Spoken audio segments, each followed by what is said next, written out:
after this, I'm gone. Detective. No big surprise. Detective! You're looking for me. That's the father. Hey, My daughter in there! Motherfucker! He sent my daughter in there! Look at my eyes! Is she in there? Danny, whatever you're thinking about doing, please don't do it.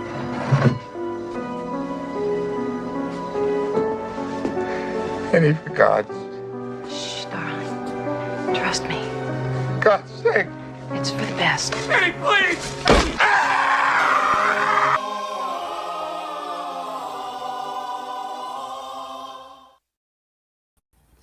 Yo, Welcome. What is going on? What's up, Triborough? yo, what's good?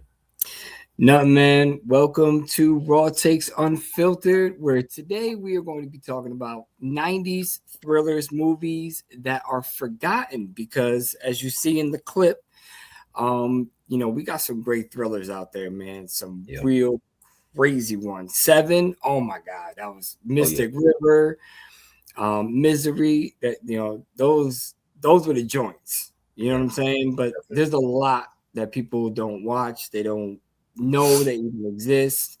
We're also going to be talking about some Oscar nominations tonight, and maybe a little bit of that 50 Cent and what's going on with that beef out there right now because it's heating up. Oh yeah, sure. 50 Cent is the algorithm, so we gonna see. Gonna see. Anyways, how we doing, brother? Everything good? Man. Yeah, man. Let's go with you. Man, same old, man. I'm just waiting to get into this, and I want to get right into it. Okay. What is your number 5 on this list for forgotten 90s thrillers? My number 5 is Point Break from '91. Keanu Reeves, the late great Patrick Swayze, rest in peace. You had Gary Busey and Laurie Petty also starring in it, and Anthony Kiedis also is in it from Red Hot Chili Peppers. And it's about Keanu Reeves plays a cop. He goes undercover, Johnny Utah, and he's making a friendship with Bodie, and played by Patrick Swayze. And Bodie has this crew where they're a bunch of surfers and they rob banks during the time that they're not surfing, and they all wear like former president masks. Like you think Richard Nixon or Ronald Reagan, Jimmy Carter.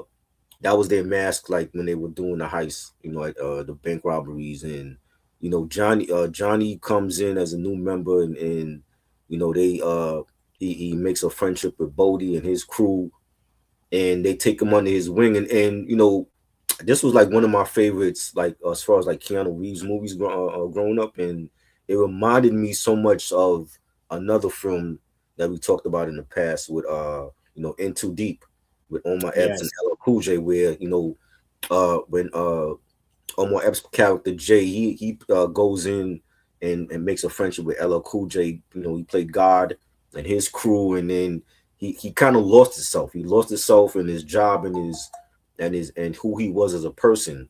And this is like the same type of story where Johnny, he loses himself for a minute, forgetting that you are a cop and you are here to do a job, no matter what type of friendship you may have with Bodie and his crew.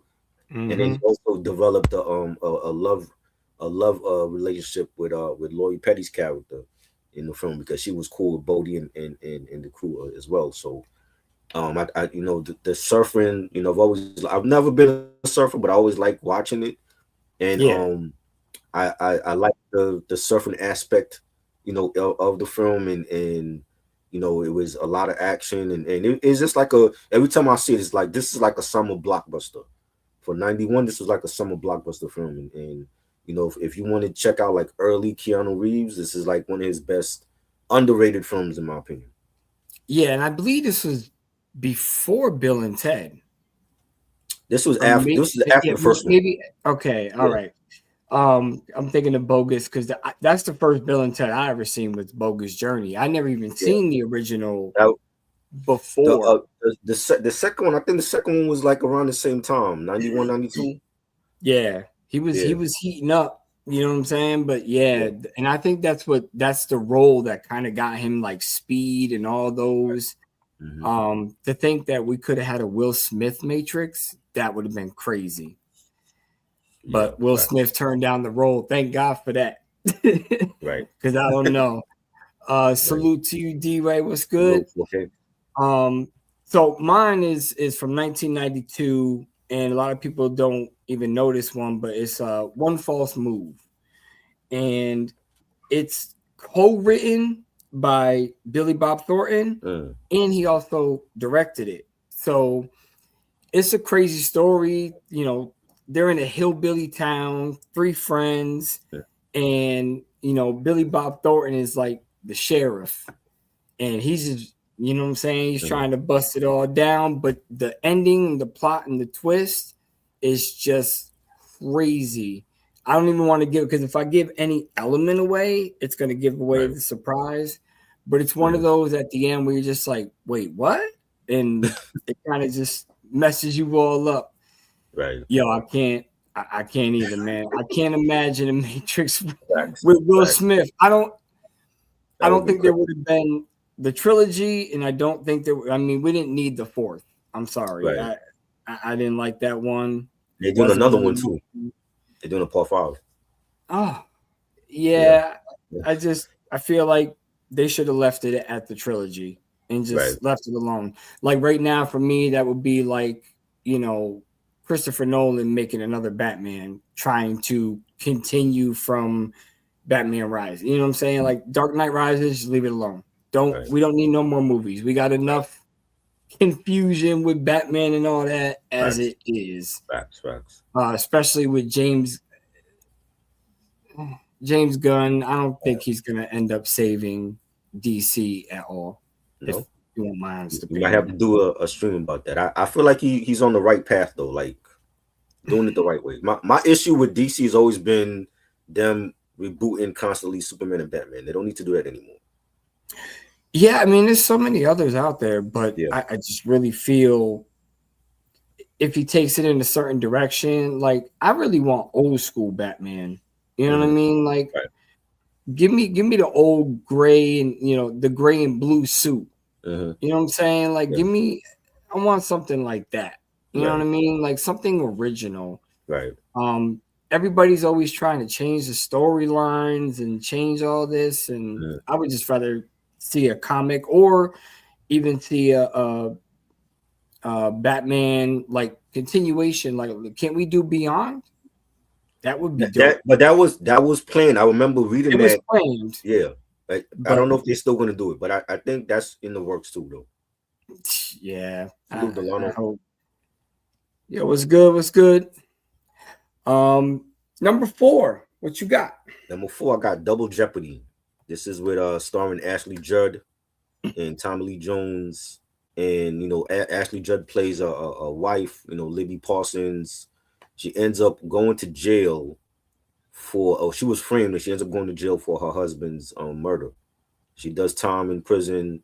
She comes out and realizes that her husband faked his death, and you know, Tommy Lee Jones plays like her CO officer and her parole officer, and you know, she once she comes out, she's out for revenge, and she wants to figure out why her husband faked his death, and he ends up with a new woman. So she's out for revenge, and Tommy Lee is like her parole officer to make sure that she doesn't do nothing crazy where she ends up going back to prison. But I thought it was a great film. You know, Ashley Judd is a great actress, and I've seen a lot of her films, you know, early in her career, and you know, she came from the legendary Judd family with Winona Judd, and I forgot the other sibling that she had, but it was a great film, definitely underrated thriller. You know, like I said, like Tommy Lee Jones at that time, like he was doing a lot of thrillers. You know, Double Jeopardy, and you know the joint with Wesley Snipes. And then there was another one. Didn't he do The Fugitive? The Fugitive, right? Yeah. He played Harrison Ford, right? Harrison Ford was in the first one, and then Wesley Snipes was in the second one. Mm-hmm. And Robert Downey Jr. was in that one as well, and yeah, so like it was he's been in a lot of like underrated thrillers in the during the 90s. This was Yeah, like another one. and the 4K release on that from the Paramount Plus, Yeah. that's a really good. I bought that when it came out because I wanted the booklet, the little slip cover. And the 4K transfer on that, I believe, I can't remember if it was D-Ray that did the review or if it was Ken's review that I watched. But, when I watched it, I was like, yeah, I'm glad I bought it because it's a dope, clean transfer. Still got that feel in it, that little bit of grain. Right. But, man, it still is a dope transfer. So if y'all get a chance to pick that up, you haven't, Double Jeopardy on 4K is definitely dope. Yes, make comic books great again. I wish they would. Love Double Jeopardy again. And I believe D-Ray, it was you that did the review. I can't remember because that shit came out like 2 years ago or something like that. Yeah, U.S. Marshals was a sequel. Yes, U.S. Marshals. That was the other one. Right, and Robert Downey Jr. was in that one. Yeah. Mine, speaking of, has Wesley Snipes, and that's going to be Murder at 1600. Good one. Now, I feel this film is really underrated. When they think of 90s thrillers with Wesley Snipes, it's always, for me, I always hear Passenger 57. That's always the one that everybody says, but they always forget about Murder at 1600. Definitely a dope one. I do believe it is on Amazon Prime. Right. I think it's on that one, but I got the Blu-ray. I don't think there's a need for a 4K on that one, but you know what I mean? Wesley Snipes is a homicide detective, and he gets himself knee-deep into some controversy. It starts to unravel some things that, wasn't really meant for him to see. And it's just it's a great one. It's got Secret Service, does some grimy shit. So it's definitely one y'all should check out if you get a chance. And Diane Lane was also in it. Yes. It's been a little bit since I watched it. Yeah. But definitely. No funny. Salute. That's you. Every title needs a I know, because you don't collect Blu-rays anymore, but I'm sorry, man. I don't I still collect Blu-rays, baby. My TV be making that shit look crispy as hell. So Minty, salute. I can't. Salute, how you doing? Number three. I got single white female, starring Bridget Fonda, Jennifer Jason Leigh, Steven Weber. I forgot about that. Yeah, really one of my favorites, from the 90s. And this is about Bridget Fonda plays Allison Jones, and she moves in with Jennifer Jason Leigh's character, Hetty Carlson, and they form a friendship, and then it kind of gets weird after a while where Hetty, she was already a widow, but it really started to show when she she started being obsessive with Allison, and she was envious of her. And Allison had like the good looks and the fashion. She was like a fashionista. She had the boyfriend. Steven Weber plays her boyfriend, Sam. And for Hetty was like a loner. She didn't really have nobody to talk to. She didn't have no friends. And once Allison moved in with her, she started to bond with her. But it became like borderline obsessive, where like she cut her hair and dyed it like Allison, and she started wearing Allison's clothes, and there was a point where she killed Allison's dog and slept with Allison's man, and it just was a weird friendship that turned obsessive. And she wanted to kill her. She wanted to be Allison. That's why she cut her hair short and dyed it. She wanted to be Allison. And it was a great movie. Like, the acting was great, the cast was great. I enjoy. I think it's a slept on thriller, and I remember seeing it on cable back in the 90s, and so it's been like one of my favorite thrillers. And I know they did a reboot for it, but it's when they do a reboot of a classic, it's not gonna be the same. Yeah, that's the one thing I have They recently did that TV show, The Burbs. That should never be Right. touched. I'm sorry. I'm sorry with all this woke shit and everything like that. Like, leave the classics alone. Build your own storyline. Build your own movie, and you can do all that woke shit. Don't take our legendary films and try to remake it. You know, the one thing that always bothered me about Single White Female, the one scene is where the dude thinks that he's sleeping with his girl, right? And it turns out to be the roommate. I'm sorry. You could put me in a lineup and I could tell my wife with my eyes closed from any other female. That's the only one thing on the scene. He was trying to say that he didn't know it wasn't her. Like, I don't care if it was pitch dark. I promise you, I could pick out my wife in the lineup. And you know what was crazy about that scene was once he realized that it was her, why didn't he get up? He just let she was giving him head, and then he let her. Like she let him finish, and then he just got up and then put on his clothes. I'm like, why didn't he just get up immediately though? It's crazy. It's crazy. Yeah. You know what I'm saying? Like I never understood that part, but I guess maybe they didn't have like that super emotional connection yet. You know what I mean? But yeah.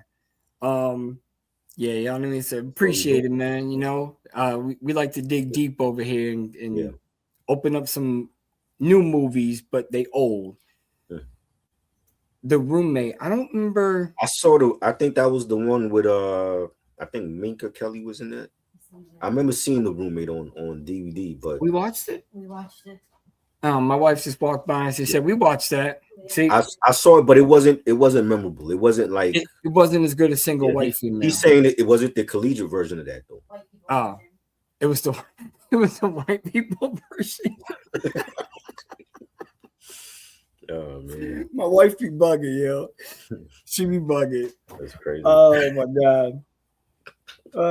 She's Italian, you know. What else? Minka Kelly was in that. She was younger then. It was young Minka Kelly. Yeah. Number 3, mine is Color of Night. A lot of this I had to write down because I'd be. But Bruce Willis, he plays he's colorblind after witnessing a tragedy, so he doesn't see like color, but that's why it's called Color of Night. Right. But it gets a little mysterious because his parents die and they're looking at him as, you know, he has something to do with it. So it gets a little crazy. But as far as it's not like the perfect film. You got to kind of stick with it because the storyline it's one of those where the storyline it has a pacing that some people don't like. But if you can get through that, the end result is dope. You know what I mean? So I remember when that came out, they kept talking about the love scenes he did with the pretty girl. I don't remember when it came out. I seen it later on, probably like mid 2000s, but I don't remember like seeing anything when it first came out. I know, you know, the whole with Bruce Willis, everybody just looked at him as a TV actor until he did Die Hard, and then action star now. Yeah. So that one was crazy.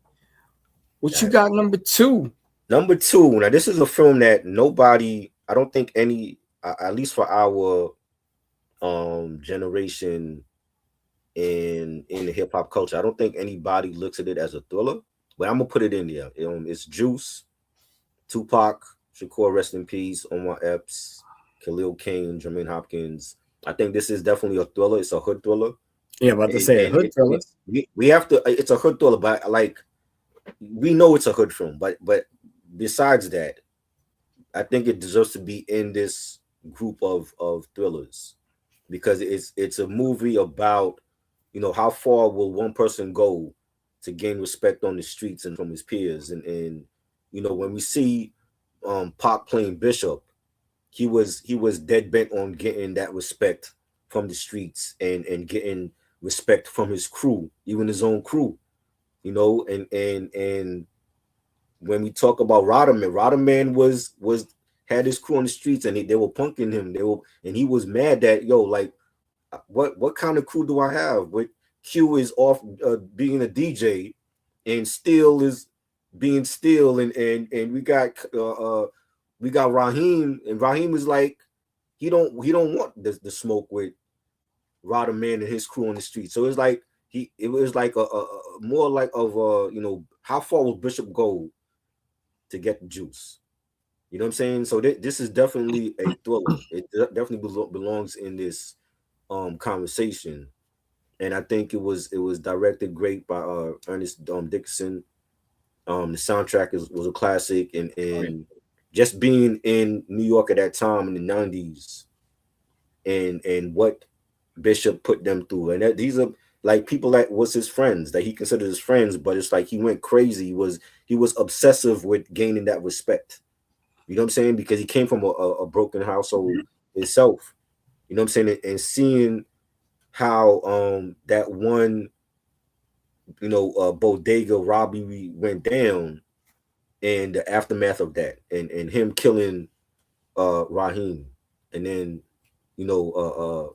how did it affect, how he changed over that shooting, and having the fallout with Q and with Steel.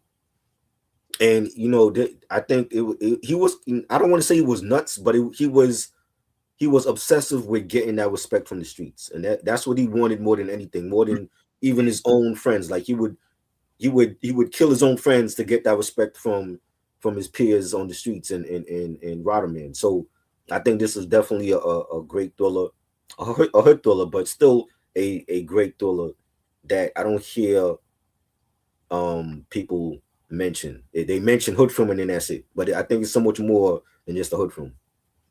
Yeah, that's kind of like how I look at. I know a lot of people look at Sugar Hill as like a gangster film, but that's how I look at Sugar Hill, as like a hood thriller, because there's so much emotion and buildup and everything like that, and the things that his brother goes through just to keep his brother around. Right. It's such a turn of events.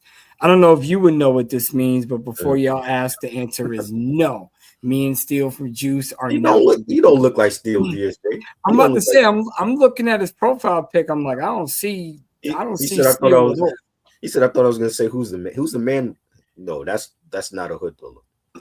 No, that's a comedy. Yeah. You know what I'm saying? Like, in my opinion. It was more comedy with a little bit of drama thrown in, but it's not a hood thriller. Yeah, it's definitely not. He said before y'all ask. Oh man. I mean, I can see if you look like him, but I don't think you look like Steel. Who told you look like Steel, DSJ? Yeah. I don't think you look like Steel. Oh my God. My number 2 is Murder in the First, 1995 film. Kevin Bacon, Christian Slater, and this is when Christian Slater was on fire. Right. But it's based on a true story, but obviously for the movie, it's a little bit all twisted up. Right. But it's not. It's about what happens when the system is supposed to protect us, but becomes the monster of the film.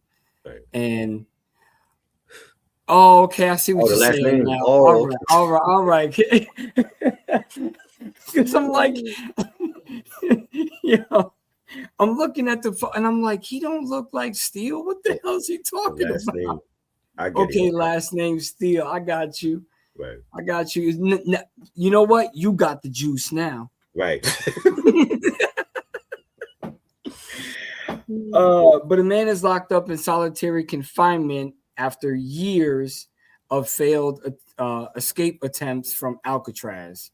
And that's where the film really starts to unravel, and you start to see all the confusion, how he's manipulating people, and how he's getting people to work for him, but they don't even know they're working for him. Right. So I'll put it in the description, like these movies that we name, if they're on any streaming services. I know times are tough for a lot of people, so if you can get the Blu-ray or something like that, but you got Netflix or Amazon, I'll look up all these movies and I'll throw them down in both our descriptions, and you know, maybe y'all can check it out and have a good weekend on some of these thrillers because they're definitely crazy so far. Juice, I think everybody done seen Juice. Right. I would hope so by then, you know? Yeah. Yeah. Yeah. What you got for your number one before we get into that Oscars nomination? My number one is Fear, starring Mark Wahlberg and Reese Witherspoon. And this was like, you know, teenage daddy girl Nicole, you know, dating the young heartthrob, the sociopath. You know, that's what Mark Wahlberg's character was, and he plays David. And they meet up, and you know, they just hit it off right away. And you know, you had Nicole's dad, you know, William Peterson plays Nicole's dad, Sam Walker. And you know, he's like the dad that of course he's gonna be that parent that's worried about his teenage daughter, and you know, especially if she's dating the wrong guy, or you know, dating a guy that he don't really care for. And you see that going on in the movie where, like, you know, Nicole brings David to the house, and there was some things about David that rubbed the dad the wrong way. He didn't really care for him like that, but he accepted it because it's his daughter. She's a daddy's girl, and what you know that old saying when the dad you have a daddy's girl, and whatever she wants, daddy gets her, and so he accepted the relationship, but he didn't really approve of David. You know, and we see along the way that, you know, David had a crew. He was a badass. You know, they were doing things, you know, some questionable things in the film, and Alyssa Milano from Who's the Boss also is in the film. She plays Margot. That was Nicole's best friend.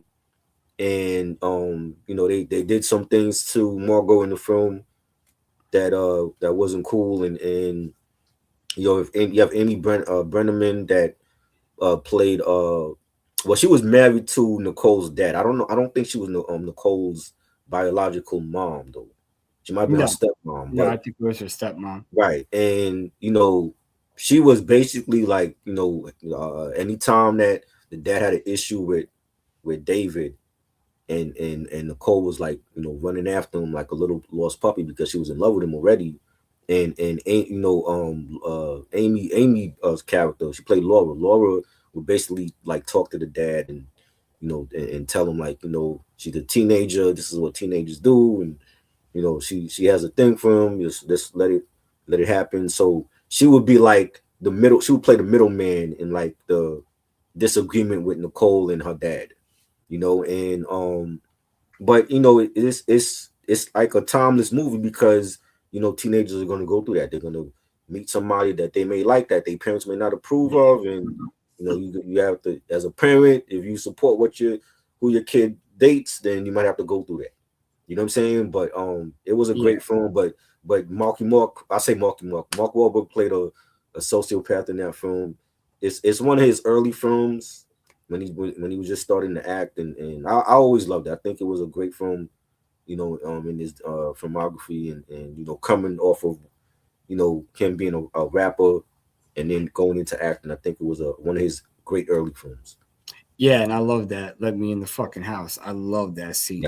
Yes, that's crazy. Right. When they came in, him and his crew came to the house to the home invasion, and that was good. Yeah. Still, you're really missing out. Like, seriously, it's a good movie. Salute. I always thought that Melissa, she was better looking than Homegirl, but that's just my opinion.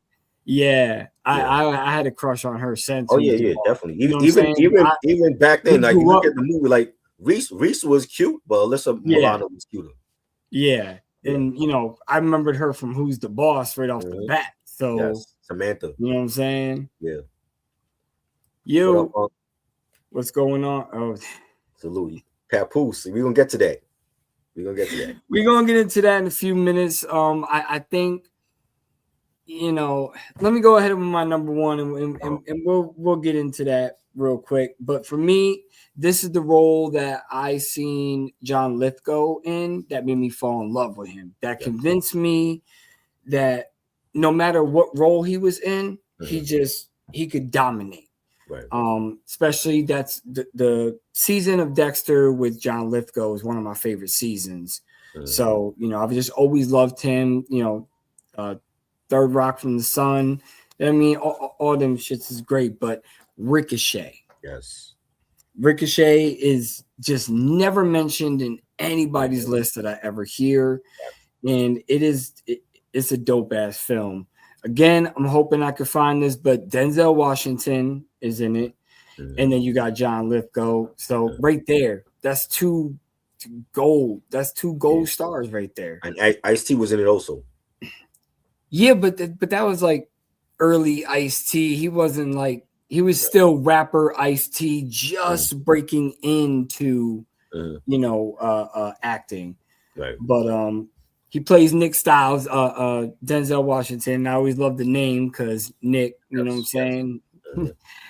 But it's a cop's career who skyrockets after arresting a dangerous criminal years after the crime. So he ends up catching John Lithgow, but he ends up escaping prison, and then he has one goal, and he wants to kill Denzel Washington's character. So, and the twists and turns in there, and the manipulation, I love those type of movies that got a lot of manipulation in it, where you don't know which way it's going. Right. So, yes, he killed both performances on that. Right. Yes, and sir. He also John Lithgow's character was out for revenge. I thought he had killed him, right? Didn't you think that he had killed him first, and then he wasn't dead, and he came back? Mm-hmm. Yeah. Mm-hmm. So a lot of good. It's all right to you. Everybody has different opinions, but that's the role that made me fall in love with John Lithgow. That's one of Denzel's underrated performances ever. Like when I saw that film and like the things that was done to his character, where he was kidnapped and drugged and he was forced to have sex with like a prostitute. Yeah, it's crazy. It was crazy. But it was great. It was a great thriller. Crazy ass movie. All right, before we get into the Oscars, obviously everybody's, my man's over here screaming Papoose. What do you think? I think it was we know Papoose lyrically is better than 50. Oh yeah. You know what I'm saying? Yeah. That was a good diss track. But the blowback now is going to be what 50 does in response, because 50's already putting up memes, calling out Clarissa Shields, the boxer that Papoose is currently dating, calling her out, and he's baiting Papoose to do something. I'm like, Papoose, other than the bars, what does he really have else to stand on against Love and Hip Hop? Everybody did that. Jim Jones was on Love and Hip Hop. You know what I'm saying? Joe Budden was on there. Joe Buttons was on there. Right. So it's like other than the bars, like what else does he have to go against 50? Because he doesn't have albums that can compete with 50. He doesn't have the type of money that can compete with 50. So I mean, to me, it's already a mismatch. Yeah, I just think that he's jumping in just to get a little something, like just to get a little clout, just to get a little chase and have people go back to his music, which it's a great tactic, but all you got is mixtapes. I mean, there's really nothing. Exactly. And when it comes to mixtapes, 50 Cent was the face of that era, him and Weezy. Yeah. So his mixtapes were even better than Papoose on. Yeah. They dominated that whole mixtape generation. And then after that, Lil Wayne dominated it. You know what I'm saying? So really, I've seen a post where 50 put up something at the end of the post. He put the algorithm coming soon. So is that going to be like his new album? Does he have a new album dropping? Well, he's got a whole website too, where he has his own channel now. Right. So it's called 50 Cent Action, I believe. Yes, and he has like all action films. He also has like, you can stay up to date, but I think that is going to be the name of his new album. Now, if this brings out the power of $1, Get Rich or Die Trying, Massacre 50, right? I'm all for it. Right. But if you give us another Curtis or Animal you Ambition. give us another Animal, whatever the hell that album was called, I don't want to hear it. I want to hear bars. You know, I don't think he's gonna risk where he's at now in his career. I don't think he's gonna risk his business endeavors for anyone. So yeah, I don't think we're gonna get like Powder $1.50. That was 50 in the streets. That was him, you know, when he got shot up. You know what I'm saying? But I don't think he's gonna go back to that old 50. It's almost like Kanye. Like we're never gonna get old Kanye again. We got no, crazy there's Kanye too now. much. There's too much business at risk. It's like we'll never get OJ because there's too much business involved. Right. I mean, he's not a billionaire because of music. None of the Dr. Dre, he's a billionaire, just got announced a billionaire, but he's not a billionaire because of rap. Right. You know what I'm saying? So rap music doesn't get you, you know, all it's the movies, the shows, the business deals, the sponsorships, it's everything else except rap. Freezy coming in with the hot take. He said Westside Gun is better than 50.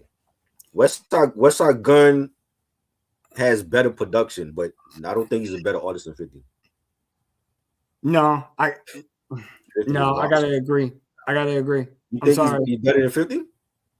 Oh, Westside Gun. Wait a minute. Yeah. I'm sorry. I'm thinking of the actual lyricist in the group, Conway the Machine. So no, you're talking about Westside Gun. No, Westside Gun. No way. He has a better ear for beats than 50. But he has a better ear, and he's going in the direction as far as like he's doing business with WWE. He's got his own clothing line. That's Saucony sneaker. He got the sneakers out. He's collabing with the right people. BSF is about to come out with a mixtape album. So I mean, as far as them, but all that, hey yo, hey yo. But I mean, I will say though, like hypothetically, if they had to do a versus and 50 against Westside Gun, he could win some rounds against 50. The thing is, he don't have a in the club like 50. He don't got the big anthems like 50. He got the hood anthems. So you all right? So he don't got the global records like 50 though. So you're saying that Westside Gun mixtape, Westside Gun. But he got albums too. Supreme Clientele was the album. Let's keep it mixtape. Let's keep it fair because I don't think anything in Westside Gun albums are gonna take Power of a Dollar, let alone go up against. The thing is like Westside Gun and Griselda, they're responsible for bringing back that New York sound. Yes. You know what I'm saying? Like 50 was a part of that in the 2000s, and then when he left to do Hollywood, there was a void there, and Griselda brought that back. Now you got artists like Boldy James and Stove God Cooks.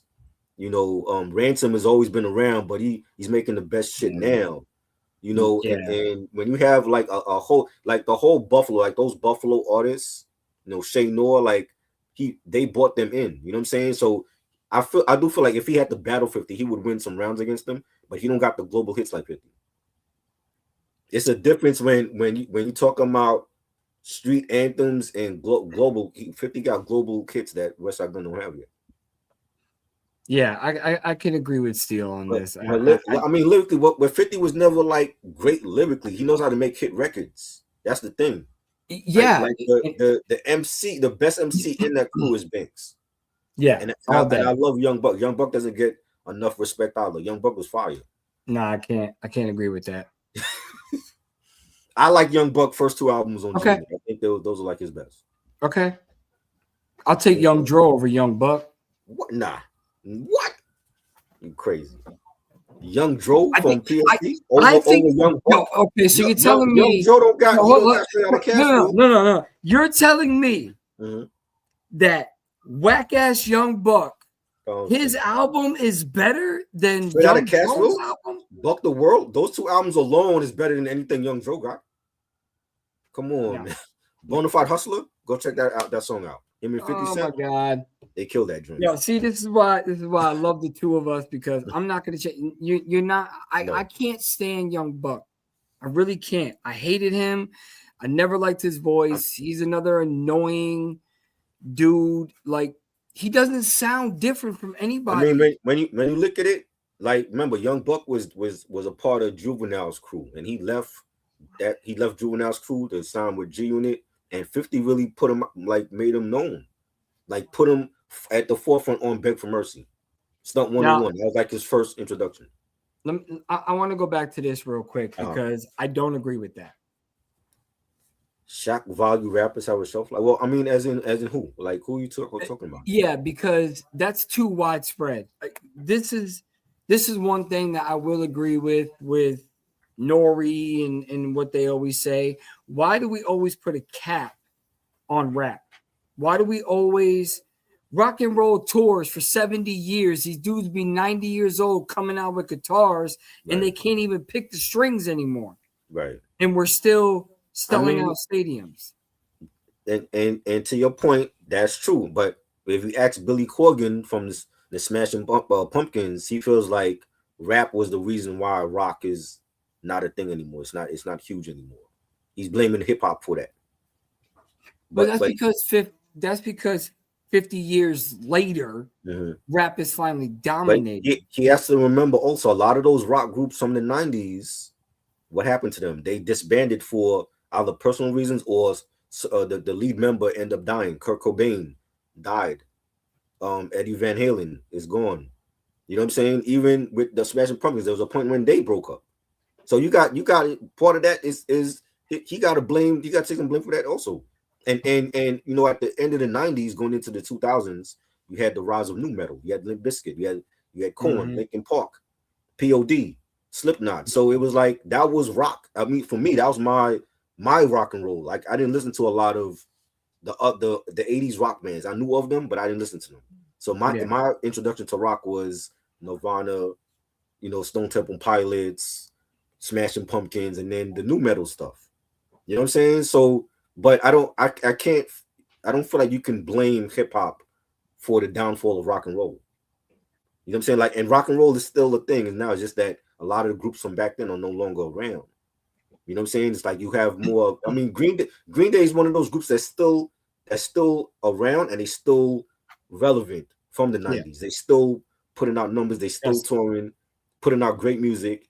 You know what I'm saying? But the rest of them are like trying to come back. Metallica, they trying to come back. You know what happened to Aerosmith? Aerosmith did a EP with Youngblood last year. Nobody checked that out. Yeah. Well, at least Steele agrees that Dro's a better lyricist. I'll give you that. But I never liked nothing from Young Dro. I feel like Young Buck was a better artist than him. Just look at the numbers. He went multi-platinum with Straight Outta Casual. Only because he was on G Unit. Like he was a good artist. The only one we can say, listen, the only one we can say, and he gets all the shade was Tony Yayo. Tony Yayo is not a good artist. Oh no, okay, Tony Yayo is garbage all day. Right, but he was good on the he was good on the G Unit mixtapes, but his own albums he didn't sell at all. The fact that Young Buck came in from another crew into G Unit and sold more than Tony Yayo should tell people something. You know what it's telling me? I still don't like his album. Okay. Straight Outta Cashville is a classic. Very slept on album. Straight Outta Asheville. Sorry, man. Oh man. I'm a chief like an Indian. Come on. We're never gonna have Young Buck on here. Because he's gonna see this and be like, yeah, I'm not coming. Well, you know, listen, I don't really want him on here if he's still gonna blow trainees. So, you know, hey, get out of here. He's not a good lyricist. Well, I'm not saying I'm shock value and okay. So you mean to tell me when you hear a new Jay-Z verse, you're not shocked by what he still has to say? When you hear a Nas, you're not shocked at what he still has to say? Nas's last album. What? Now I was saying like Nas, because Nas still has something to say. Like I feel like if you don't have nothing to say, don't come out with nothing. Like, I'm not anticipating a new Jay-Z album unless he has something to say. That's when you should come out. If you ain't got nothing to say, we don't need to hear from you. Like Jay already is a Hall of Famer. He already did what he's supposed to do. Like now, if anything, you can help the rapper in the Writers Hall of Fame. So right. But I mean, I'm not anticipating nothing from him to come out. If he does, cool. But if you ain't got nothing to say, don't come out with nothing. Nas still has something to say. Nas is he's still a hip hop head. He's still hungry, and he don't have to come out with music. He chose to do that. he chose to go on that 6 album run with Hit Boy and then put out the premiere album. I thought the premiere album was great. A lot of people didn't like it. It is like great. y'all are bugging. You know what I'm saying? Yeah. So I still want to hear what Nas has to say. Yeah, and his business ventures again. It takes a dope lyricist to be able to name all the female rappers that have been forgotten. Right. So he still has things to say. To me, I just don't think that Jay-Z has anything to say at this point. Unc said Yayo was on probation. That whole album should have been on probation. The whole album should have been locked up and never released. It should have been in the electric chair. That album was bad. And he's I like, even hated. I even Banks hated. is like, remember him and Banks grew up with 50, so they're like the OG members, right? But the fact that you had Young Buck come out of not just come out as Cash Rule, but come from another crew to Gene and did better numbers than you. Yeah, you know why he came from another crew? Because compared to the other crew, he was garbage. I don't think Juvie knew what to do with him though.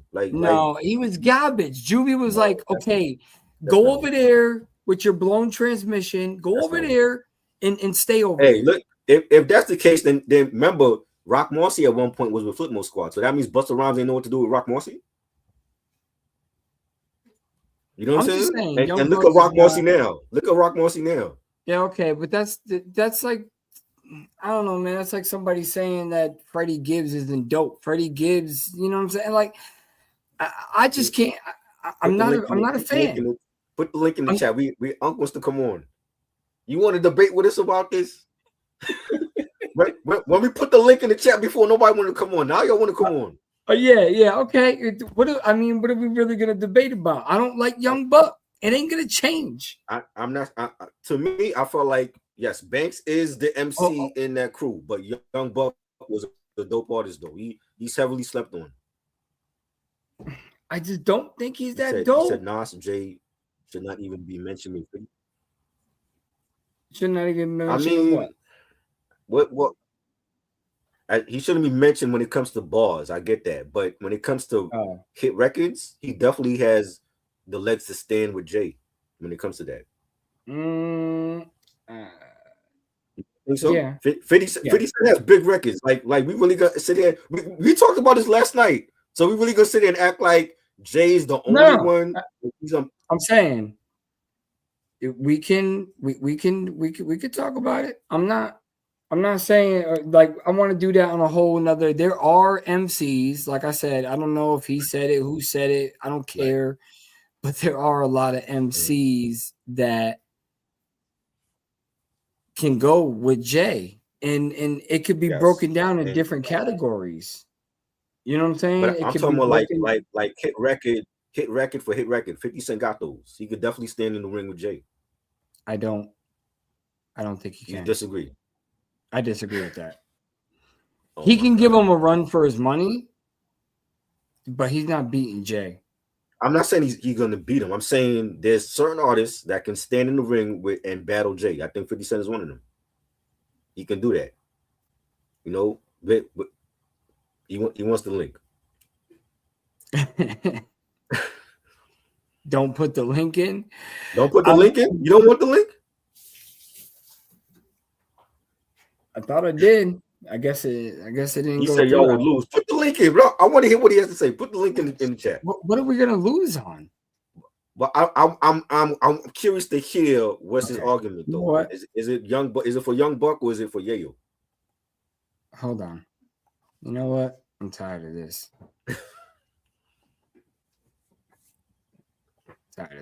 Hold on. We're going. You're gonna angry person. That's right. Get your ass in here. Whoever wants to be on it. Yeah, whoever wants to be in here, that's fine. Put the link in before nobody wanted to come on with us. Just understand that I am not going to change my opinion. Yes, you said that. You prefer Young Dro over Young Buck. I get it. Okay. I don't like Young Dro. Okay.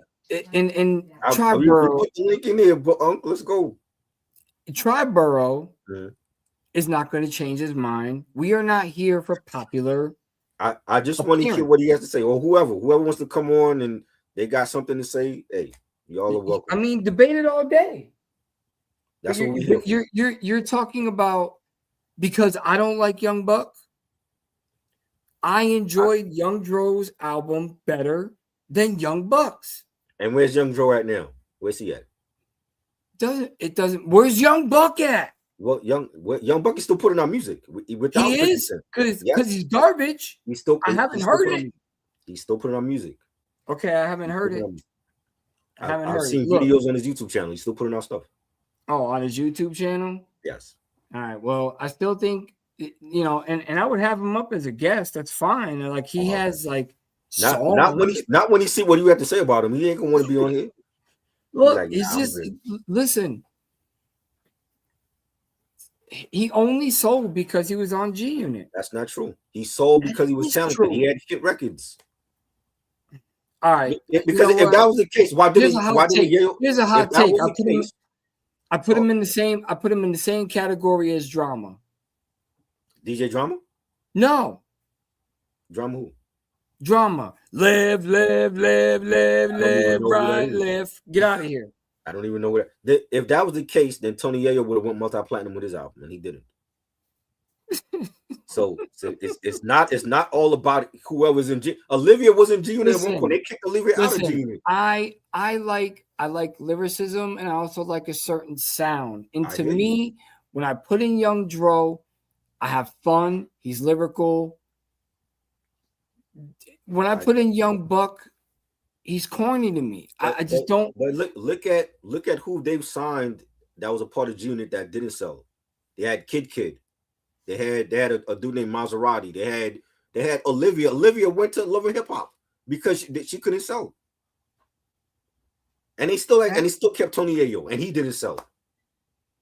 Again, so yeah, Young Buck come from Juvenile's crew to G Unit and went multi-platinum because he was talented. Yeah, well, I'm just saying, you're not going to change my mind on this. I don't like Young Buck. I know. Okay, he's got like 2 songs that I'll like. Stomp was about the only good one he had, and after that, and Stomp remix because that was the one, song. And that was the one. He said text the link, and that was the one that remember put it in the chat. It doesn't show. Maybe it's not showing for me. That song was the one that I think was it Game? I think Game was originally on it and they took Game off of it. And some I forgot who was on it, but there was like some controversy with that song because somebody was on it originally and then they took them off of the song. Well,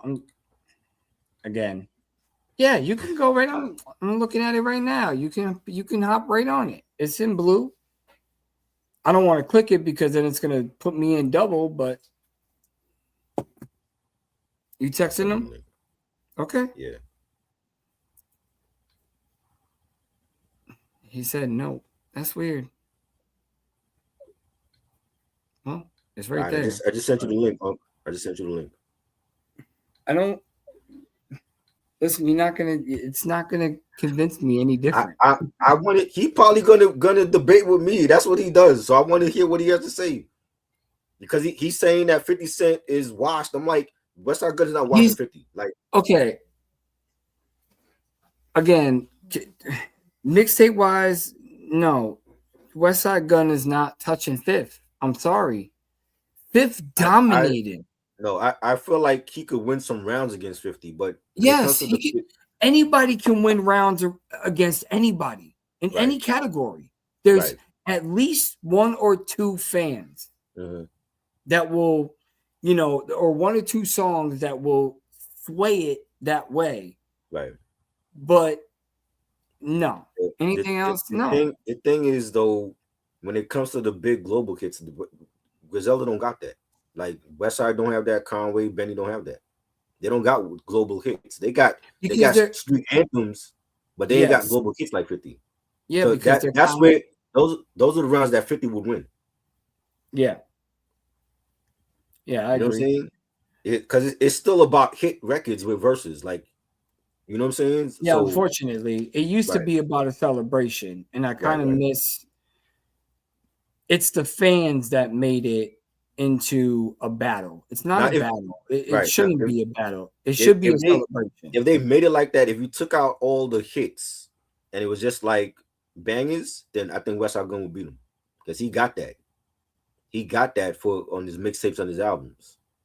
Yes, because on his mixtapes, he's got a lot of BSF, Benny, So God Cooks. So yeah, I could see that. Right. But it would be more of an even playing field if there was no hit records involved. It was just like now here's the thing though. If we're just doing mixtapes, what about the lyricism? Because I think Banks got them all. Oh yeah, for sure, Banks. Yeah, Banks is winning. I think Banks will lyrically outdo all three of them at the same time. You would have to put Banks up against Conway and Benny because he's that nice. He's that good. All right, at the stage. Here we go. What is good, Uncle? What up? Salute, Jess. Can you hear me? Yes. Yeah, we can hear you. You're here to start trouble. I already know. Go ahead. So, whose side are you on? I'm on the side of right, bro. Okay. I'm on the side of right, bro. Mm-hmm. Like what y'all saying about 50 Cent is crazy, bro. What am I saying? That's wrong, crazy. 50 Cent ain't that guy, bro. He's like Humpty Hump. Bro, this dude is like... No, he has more hits than them. He has more hits than them. No, that is not true. Bro, come on, dog. What can 50 Cent say from 2004 outside of... Or what could 50 say from 2003 or whatever that you could listen to right now and be like, yo, come on, man. Many Men, What Up Gangster, I Smell Pussy, like all of those are timeless records. Bro, you know how some stuff has like when you hear it, it's like nostalgic, but it's not relevant for the day. You know what I'm saying? Like when you hear it, you like, oh yeah, that was fire back in the day. That's him, bro. In the club will always be a relevant song because it's like a birthday song. They played that in Happy Death Day. Bro, bro, in 2026, who says Wankster? Yeah, but for that time frame, it's a classic record. That's my point, dog. That's my point. But that's the point that I'm getting at. Bro, if we go back to 80s rap, there's a lot of 80s rap that was in that era and it didn't get out of that era. But it's classic because it was a part of that era. Right. Respectfully, nobody's dissing Kool Moe Dee right now, though, dog. Mm-hmm. Pap dissed 50 Cent on Wednesday. Right? We talking about what 50 Cent can do today. Like he threw, bro, like he got off on like how to rob, calling Missy fat. That was shocking people. Like, you heard what that man said? That's a timeless record, though. People remember that because of the name dropping he was doing. But you can't do that in 2020. Why not? Why you can't do that? Why not? If there's a new hungry young artist ready to come out and they want to make a name for themselves, they could do that. Who's stopping them? The only difference is we have social media now to talk about it. Right, and I feel you respectfully. I feel you because that's a great point. But what I'm saying is this: is 50 any of that stuff that you just said, young or hungry? He's hungry, but he's hungry in a different lane. It's not rap anymore. It's in television. Bro, he not that guy. Papoose dissed him. Papoose emptied the clip on 50 because he know 50 ain't gonna do nothing, bro. That's not true. He know 50. He's gonna do it, but he's not gonna do it how he's not gonna do it how we used to expect it from him. Remember, like when he was going at the Locks, when he was going at Cam and Dipset, when he was. All right, hold on. Try. Take the Locks out of this because the Locks murdered him. Yeah, right. That's what I'm saying. Murdered him. What I'm saying, you cannot put the Locks in this. I hear what you're saying. Don't ever put the Locks in the same category. Don't mention Jada as Papoose. But he still came out with a song called Piggy Bank. That was about Jadakiss. Yes, I know, but you don't have to beat them lyrically to beat them. The Locks and Papoose do not ever need to be in the same category. I understand. I'm talking about his beefs with different artists, though. right? Mhm. Even with Dipset, when we talk about Dipset, you remember when Jim was going at Nas on the Bravehearts? Jim Jones is not a better artist than Nas, but No, he didn't care. No. He was but going it at him. also He didn't creates care a lot he of was better. controversy. And that's what this world is built off of. Now, the one thing that is crazy is that when these diss songs are coming out, I'm seeing all these new gen, and they're all like, "Oh my God, that's so disrespectful." You want to talk disrespect? They don't know. They don't know. Go to No Vaseline. Go to Hit 'Em Up. Yep. Hit 'Em Up. Yep. Go to Jay-Z's kind of bad freestyle, but disrespecting the shit out of Nas. And Pac made a whole video for Hit 'Em Up. A whole video. Yeah. Yeah, and y'all think that what's going on now is disrespectful? You are out of your mind. Go listen to what Big was saying. Kidnap kids and throw them over the bridge. You already know the middle line. Yep. So, bro, that's what I'm saying, dog. That's what I'm saying. So, our generation is so much more immune to, oh, that was the okay. We look at disc records in a whole different light than we do than these new kids. These new kids look more for the, I want to see something. And they don't have that anymore. Bro, 50 ain't gonna try. I'm telling you. But that's what I'm. 50's gonna try. What I'm saying is the way he's gonna get back at his opponents now is gonna be different than a diss record. You see, he bought Jim Jones building that he did the podcast at. You know what I'm saying? Like he's gonna hit them where it hurts. It's not gonna be a diss record. It's gonna be something even worse than that. Triborough, you said it best when we talked last night. You said it best. He is going to get Remy Martin on a track. Yep. And what I said, he needs to call Lloyd Banks and tell Lloyd Banks to ghostwrite him a verse. And I guarantee you it'll be murder. It's time to reunite G-Unit. It's time to bring bro, Pap called them G-Unit. Yeah, but so did Game did that. Game did that also. That shit is old. People were Game did that also. in the early 2000s. I just, you know what I'm saying? You want to know something? Game had something to prove because he was like, for the first couple of albums, 50 was eating off a Game, and he had something to prove by leaving G Unit and going multi-platinum on his own without that cosign from 50.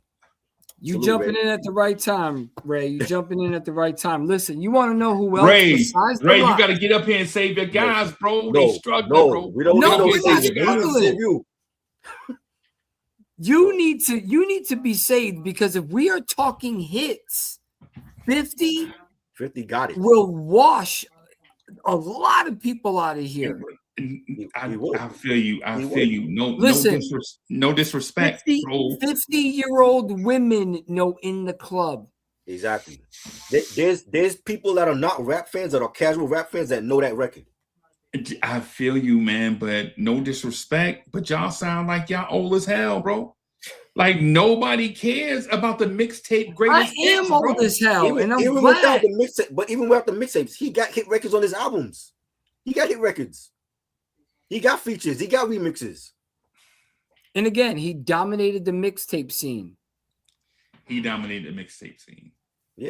but the mixtape scene was 20 years ago. He has classic albums.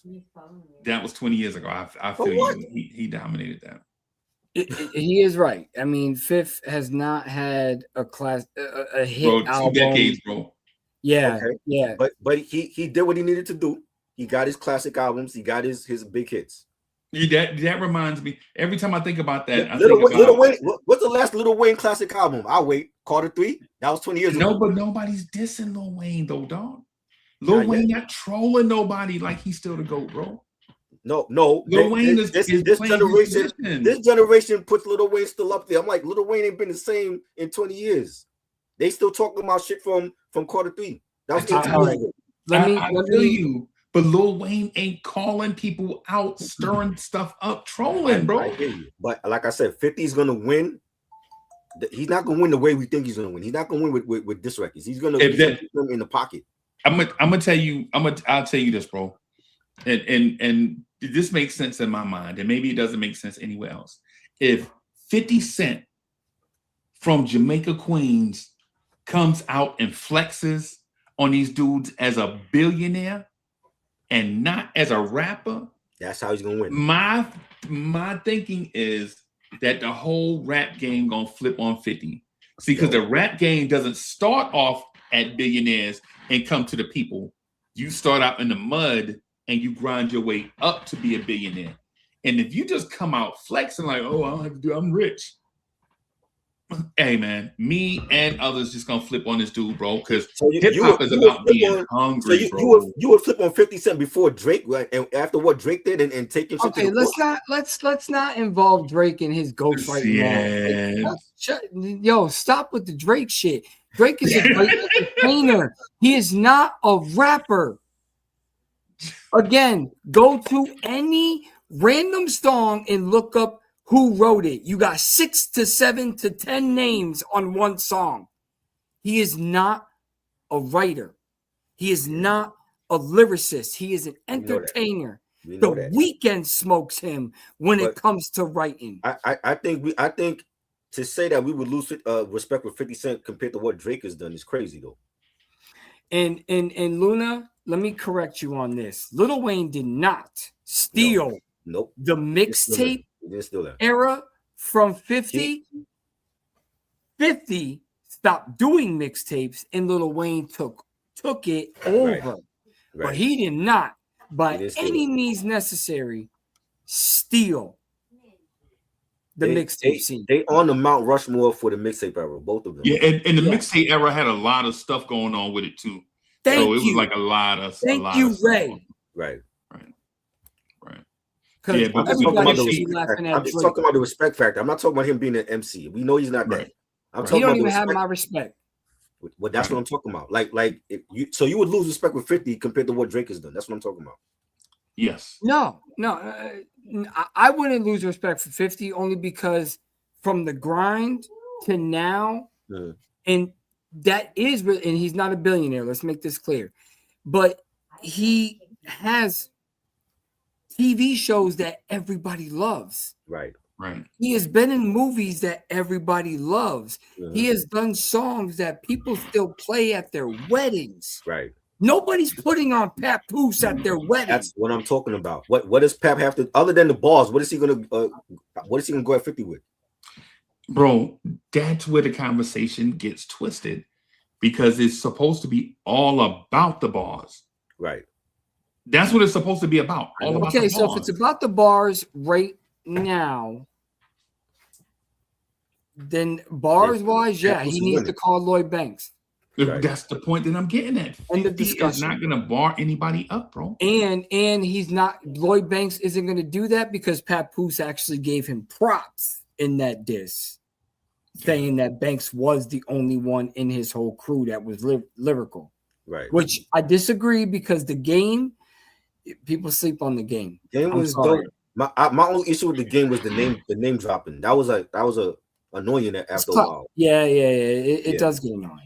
Yeah, because I'm better. I don't want to mess with the white boy, and then you're better than the white boy. Right. And, yeah, I get it. And that's fine. But he still makes dope ass songs.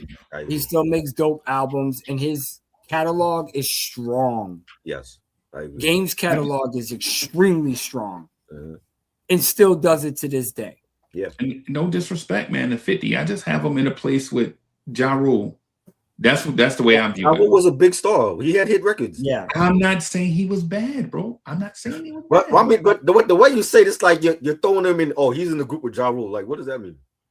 Yeah, I'm saying that means Ja Rule for a stitch of time was one of the hottest rappers on the planet, and he made great songs. Right. He made great songs that people can look back on.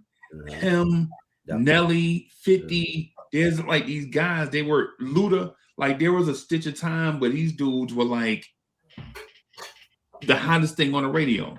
Yeah. Right. But if you go to 50 right now, if you bump into 50, say a cannabis bump into 50 on the street and they bow, come on, dog. We already know what's gonna happen. Cannabis. Yeah, but that never stopped him from going at the best lyricists. That never stopped him. I understand. But if we throw it, cannabis is a dope. And I said cannabis too, by the way. But yes, yeah. But cannabis was dope back then. Now he's on some lyrical alien planets aligning and everybody's grinding, binding out. And yeah, he on that Cool Keith. He's on that like alien spaceship. We're all gonna get sucked up by some laser beam. No, and that's where I gotta stop. Me agreed.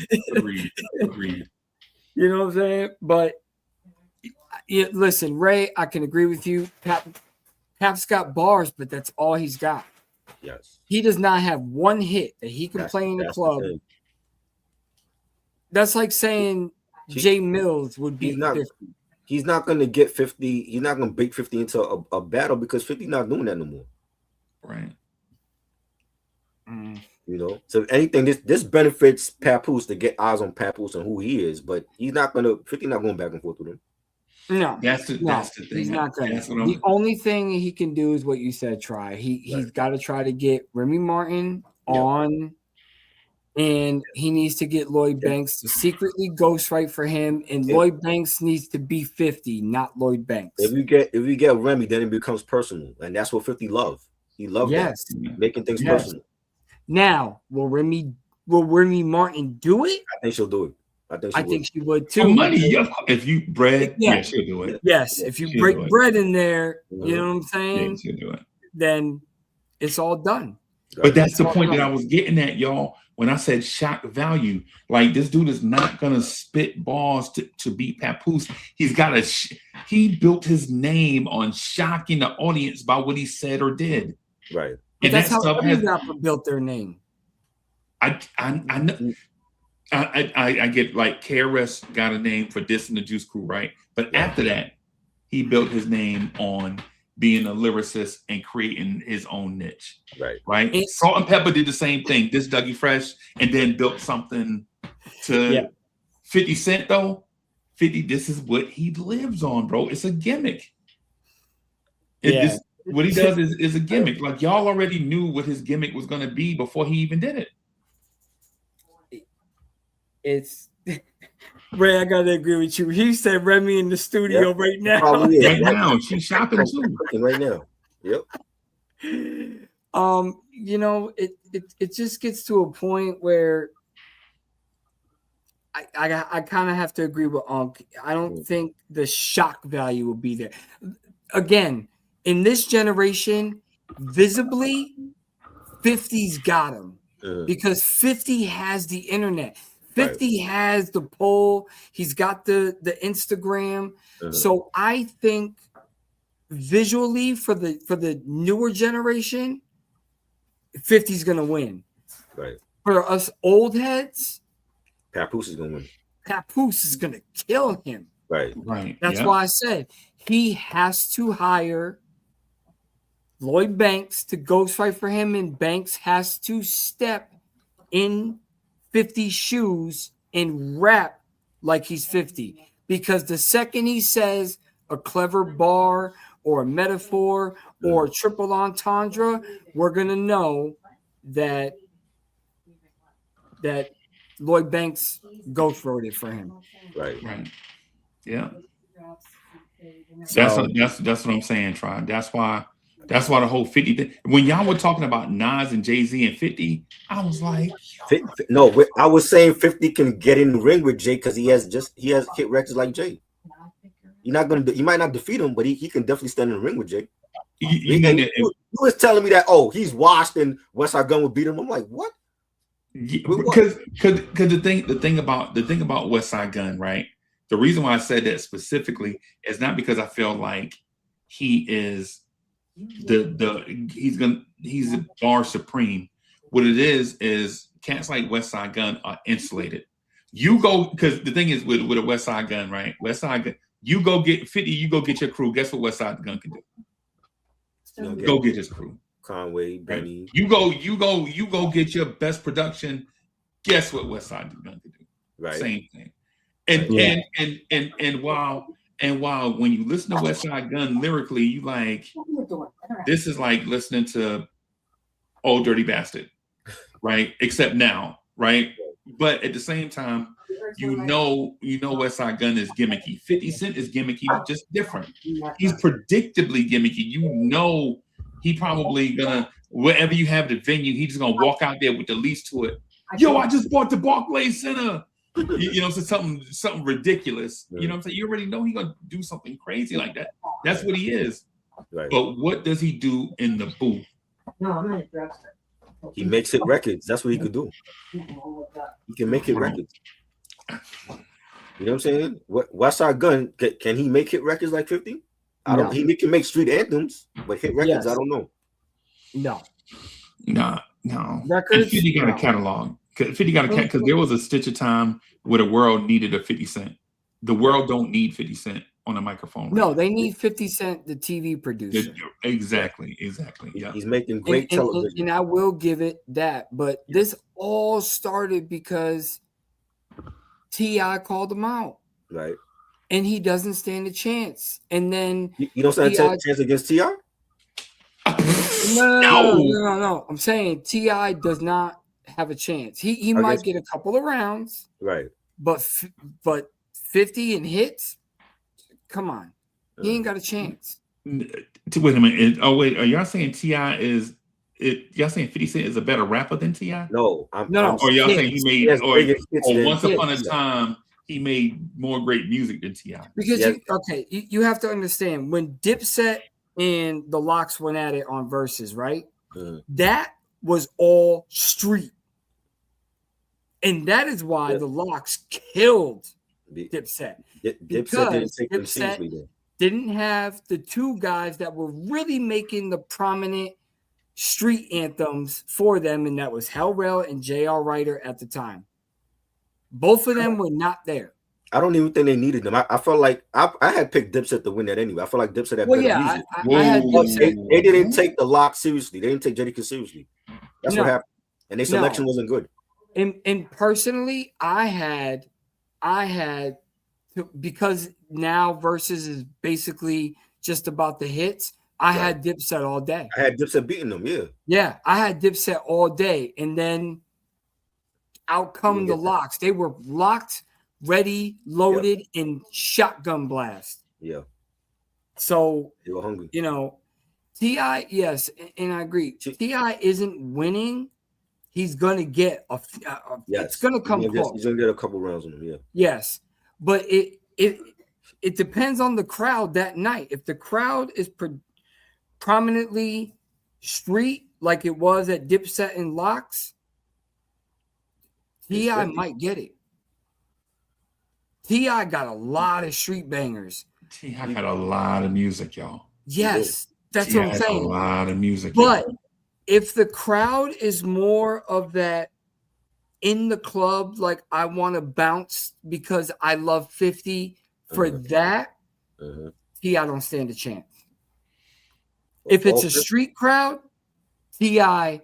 might just get him by one. T.I. has more great music, but all 50 need is just 3 albums to work with. He don't need nothing else. But again, Luna, this is where this is what Versus used to be about. The celebration, the lyricism of each other's music. There was no winner. Right. There was no winner when they first started. It was a celebration of one another's music. Right. It's the audience that made it.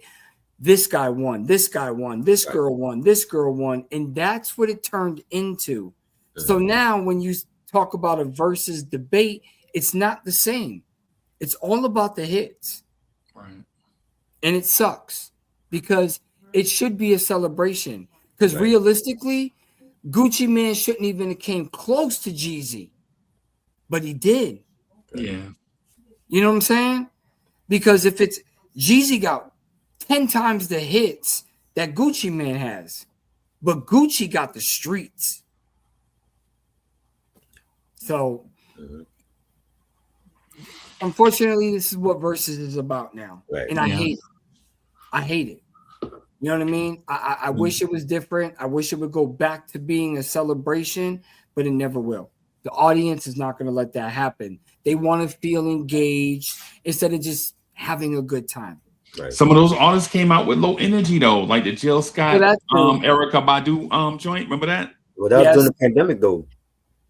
That was during the pandemic. And they weren't on the same stage. They were on each other's computers and cell phones and all that. So I kind of get that. Yeah. You know what I mean? But like battles like Fat Joe and Ja didn't even need to happen. It was more of a celebration of both their music. Right. You know what I mean? Because hit-wise, I'm sorry, Ja Rule's washing.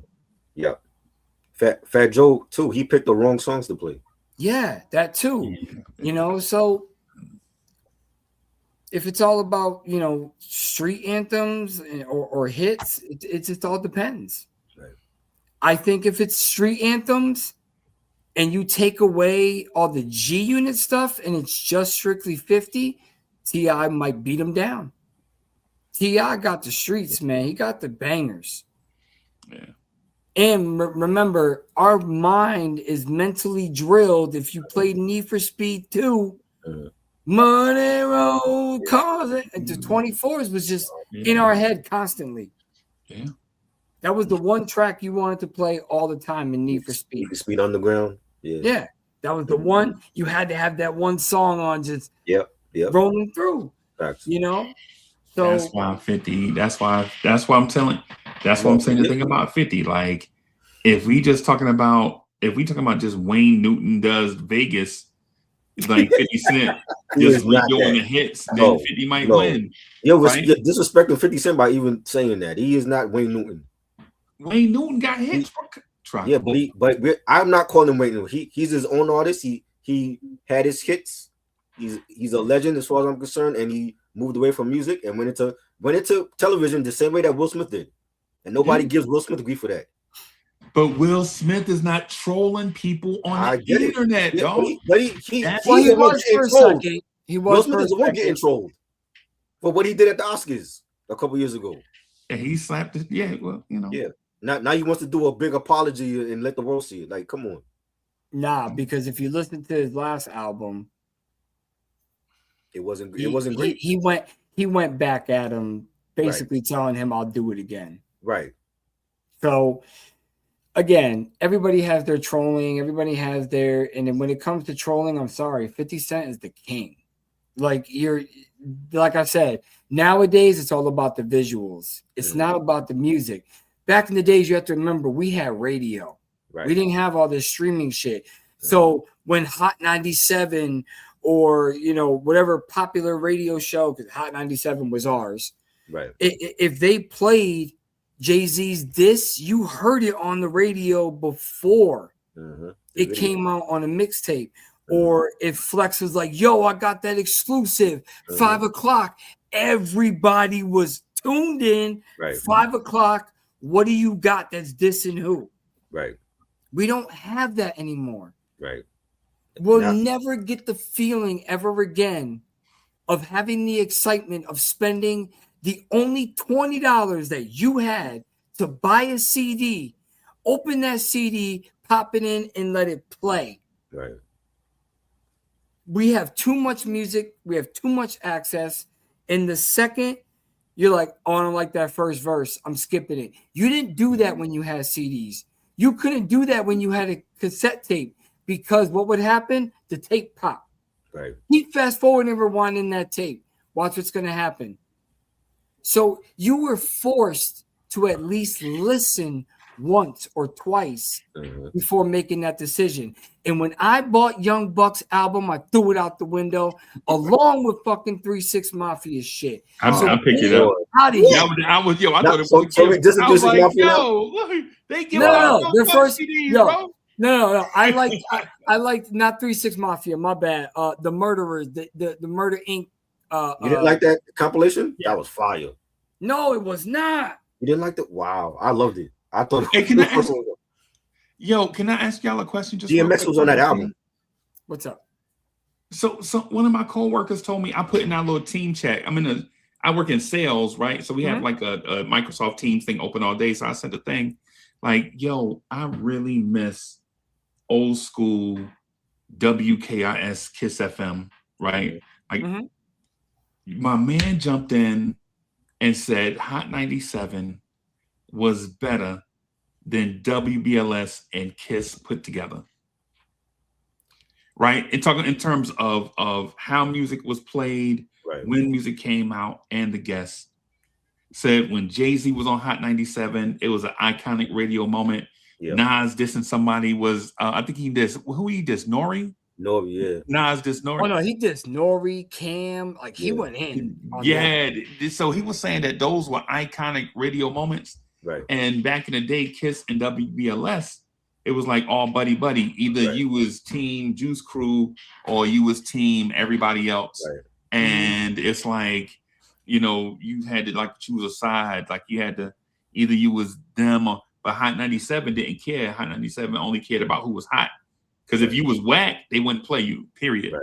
Like if you wasn't absolutely the hottest, they wouldn't play you. But I don't see it like that, bro. I thought the thing is, like when we would go to the record stores would have the Hot 97 playlist. So you could look at the playlist and see what they're playing. They're playing Puffy 100 times a day. They're not playing CNN like that. They're not playing OC like that. They're playing what you just said, the popular artists. They wasn't playing everybody that was great. So that's why you had the Offspring shows like Battle of the Beats with Angie Martinez. Then you have Feature Flavors with Marley Marl and Pete Rock. Then you had DJ Scribble. He would come on and do his set in Red Alert. So they had different popular radio personalities with their own shows that would have to play the other artists that wasn't being played in the rotation. Yeah, and I think as far as radio shows, I think back in the days, nobody was beating Stretch and Bobbito. Right. I mean, they had artists coming through, busting freestyles, and, you know, it was late night so they could swear, and, like, that was a whole different ball game, though. You know, like, as far as radio stations, I mean, you even got Ray saying you can't compare WBLS and Kiss FM to Hot. Ray young though. Ray don't know he young. They were but those two stations were mostly R&B. They didn't play a lot of hip hop on the other stations. It was Hot 97 was like some hot takes over here, man. I thought I was Hot 97 was like the go-to station. That was like everybody had to go there. It's like y'all went there, you went to Stretch and Bobbito, and then they end up signing Stretch and Bobbito later on.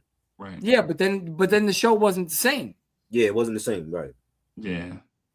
Once you get into that big, look at all the YouTube channels that we all loved when we first started watching them, and then they got bought out by a big conglomerate, and now we no longer even watch them. Right. You know why? Because now they have to conform to their rules. Yeah, right. And that's what happens in this culture, and all this stuff, all this podcasting, and again, streaming music. I tell my son all the time, you will never know the feeling of opening up a movie, a VHS, a DVD, and like reading and watching special features. Right. You'll never understand. I opened up booklets. Who produced it? Who wrote it? Who samples are they using? Right. And then the biggest love for me, I don't know about y'all, but when I used to open up a CD booklet and I saw the lyrics, my fucking head would explode. Yeah. Right. You don't get that feeling anymore. Right. An album is good for 10 minutes in the new generation. They quoted a classic and it's done. And I seen an interview recently with OK Player, and they had Ninth Wonder and his new artist Ruben Vincent on it. And what Ninth Wonder is doing now that he's doing, like, he's teaching classes for like the younger heads, and the younger heads are like making beats, and they want to know where the samples are coming from. So what he's doing now is everything that he's sampling from that he's producing, he's gonna make a whole playlist and put it on Spotify and Apple Music so that the young kids can find those samples that he used, and then they could go listen to, like, he sampled Al B. Shore for the Ruben Vincent album. So for people that don't know who Al B. Shore is, they can go get In Effect Mode and find out who Al B. Shore is. Top 5 R&B album of all time. Definitely. Classic. His best album to me. Yeah. But to the point, I think, I think Hot 97 is the epitome of what y'all are saying.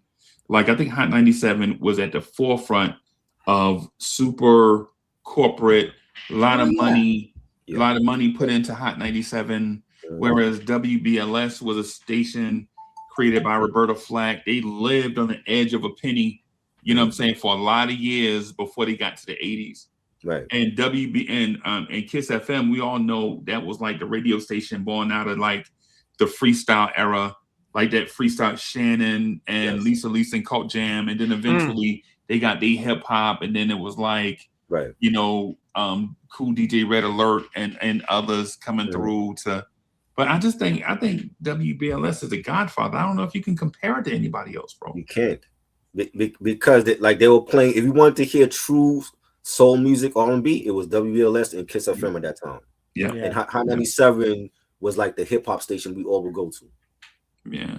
And then when Kiss got bought out, I believe they started playing every genre of music, country, and then that's when it dipped and declined because again, you're no longer getting that originality of Shannon and Lisa and all that stuff. So yeah, I mean, and again, it was bought out by a bigger corp. Right. And then ESPN bought them, right? Then ESPN. Yeah. And then now you're playing under their rules. Oh no, we're gonna play country between this block and this block, and you're gonna get a half an hour to play your R&B, and then we're gonna go back to rock and roll for 2 hours. And it's all just who's got the money, and I got the money. Okay, now I control it. Right. And their ratings went down like crazy. Yeah. I could only listen to them at night. The Barry White show. Yeah, I remember Barry White had the joint. Yeah, I do not remember that. Yeah, that's the only time I really listened to Kiss for a minute. Yeah. There was a time like I'd be driving in the car and my mom would have it on to listen to some other shit, and I'm like, "What is this?" You know what I'm saying? But it was like the popular pop at the time. You know, I like what Jay Luna said. His comment.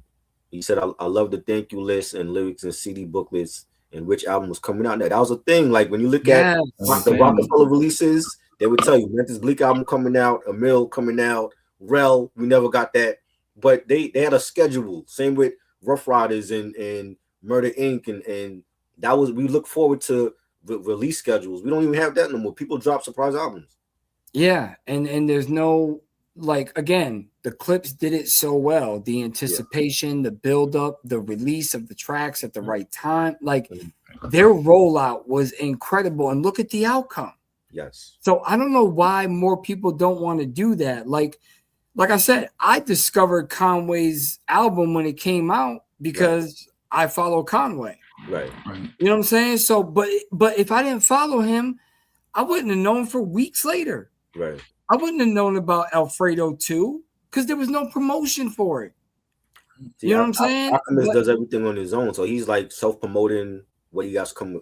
He's terrible at it too. He's terrible. He's terrible at that. Yeah, he's terrible. Because you remember how we was talking about him and Erykah Badu? Remember we was talking about that? Yes. Yo, when is it coming out? But that's his technical clearances though. It's holding it up. Yeah. You got us waiting a year though, bro. I mean, okay, that's another controversy for me because every time I say this, I get chewed out. But I was never huge on their albums, man. That's No Limit. Yeah, I wasn't on No Limit, except for the couple songs here and there. But his marketing, his genius, his album covers, the way they looked, he is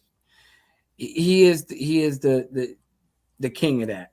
You know what I'm saying? That basically is what built the foundation for Cash Money. Yeah. You know, they kind of started copying the same sort of formula. Like you would see a random dude in the video. You're like, who's that dude in the video with them? Next thing you know, that random dude got an album coming out. Yes. You know what I'm saying? And so you're like, okay, I get how they doing this thing. Yes. Like how they building this thing. And that's the crazy part is that is what he was doing back then. But again, he had his own record store, so it started there. But he was also traveling. He was going to these universities. Yeah. He's hitting the right target. Like, you know, like J. Cole, like what J. Cole is doing. He's meeting and greeting his fans. Yes, but reality, that this is the streaming era. J. Cole didn't have to do that. He did it. Right. It's great promotion, but he doesn't have to. Right. You know what I'm saying? Back then, everybody had to be on the grind in order to get recognized. DMX, Jay-Z, Large Professor introducing Nas to the world. So they had to prove themselves. Yeah. Now you could just drop an album. All three of us can make an album as long as it's got a dope beat. Call Alchemist. Right. Alchemist, give me some beats, and then we just whatever trash comes out of our mouth. But because it's Alchemist, it'll do something. It'll move numbers. Well, you used to be an artist, so I don't expect to hear trash from you. And I'm not gonna write no shit. So I'm gonna write like the best of shit I could write. I'm gonna go get the financing, bro. I ain't rapping. I'll be Lance Unrivera. Yeah. I mean a macho. Back when I had the passion for it, yes, I'd have went toe to toe with anybody, win or lose. But the passion. I think you just need need Conductor Williams to do the beats for you. I think it'll be. No, it just doesn't live in me anymore. No, it doesn't leave, but it doesn't live in me anymore. Right. I can't. It's too much scarring behind it. Too much anticipation. Too much work, just to do nothing. You know, and I'm talking 15, 20 years, and I stopped. Yeah, I have a thing against artists. And Try knows my thing against artists, bro. My thing against artists is like when artists try to be artists and businessmen and promoters at the same time. Yeah, see, I never did that. Yeah, and what you wind up doing is you wind up being bad at all of it because as an artist, you don't have time to be creative. A business person, you never went to business school. And so you don't you don't have that degree or take continuing education on updates in business and how business works and what platforms to use and the technology that go along with. So you don't have that business part. And while you learning those two, you can't be out and promote. Like you can't dedicate 24 hours to social media and create merch that's fire and do appearances and all these different things because you're a part-time artist, part-time business person, and then also a part-time promoter. Right. Yeah. So that's what I think. I agree. Artists. I agree. It can't be an octopus period. Right. Yeah. Exactly. And that's the part that hurt. You know, I would make the music. We had people to run it out there, and I sold it out of my own trunk. You know what I'm saying? And we passed out CDs, and we did everything we could. But eventually, again, we were also trying to be everything. You know, even doing songs with Jedi Mind Tricks, and there was a reggae band we did a song with. But that's again, I gotta promote it. I gotta put it together. I gotta mix it. And you're doing too much and for nothing. That's what me and Try would have been promoting, and I would have been getting the money up to pay for everything. Hey man, you need some outfit, you need jewelry, you need a hotel to stay at, you need new equipment, you need food, you need such and such. I'm getting all of that stuff behind the scenes to to make sure the artist looks and behaves and conducts himself like the artist that he's presenting to the people, as opposed to when you see the artist, you see his back, he bent over in the trunk, like trying to sell seated. Nah, bro, that ain't for you.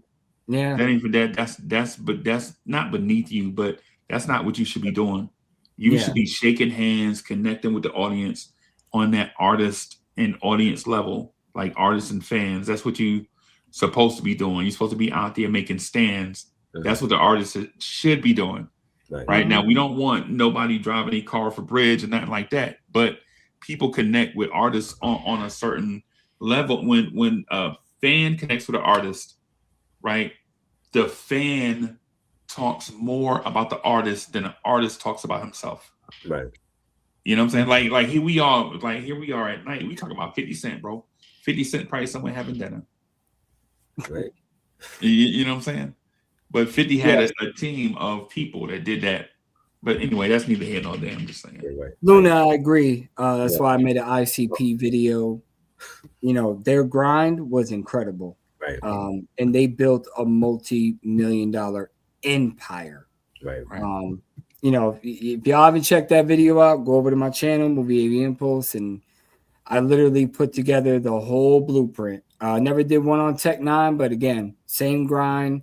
And ICP did help with Tech 9s a little bit too. And to what Ray said is true, like Rick Ross, Cam, 50, Yes. Master P, they yes. all were grinding and then end up getting signed. Yep, they grinded. Cam lost his deal. They got signed. Do I think Cam signed on with the, he originally signed with Un? I thought that was a bad move. He was on Sony Epic, but he was like the people in the rap department were wearing moccasins. They wasn't from the streets. So how were they going to promote his music? Yeah. And same with Ghostface. Ghostface was on the same label. Right. But one of the things too, I say this like to draw illustration. Like when you pop a can of soda and you pour that soda into your glass, right? Right. A lot of bubbles want to get to the top, bro. Right?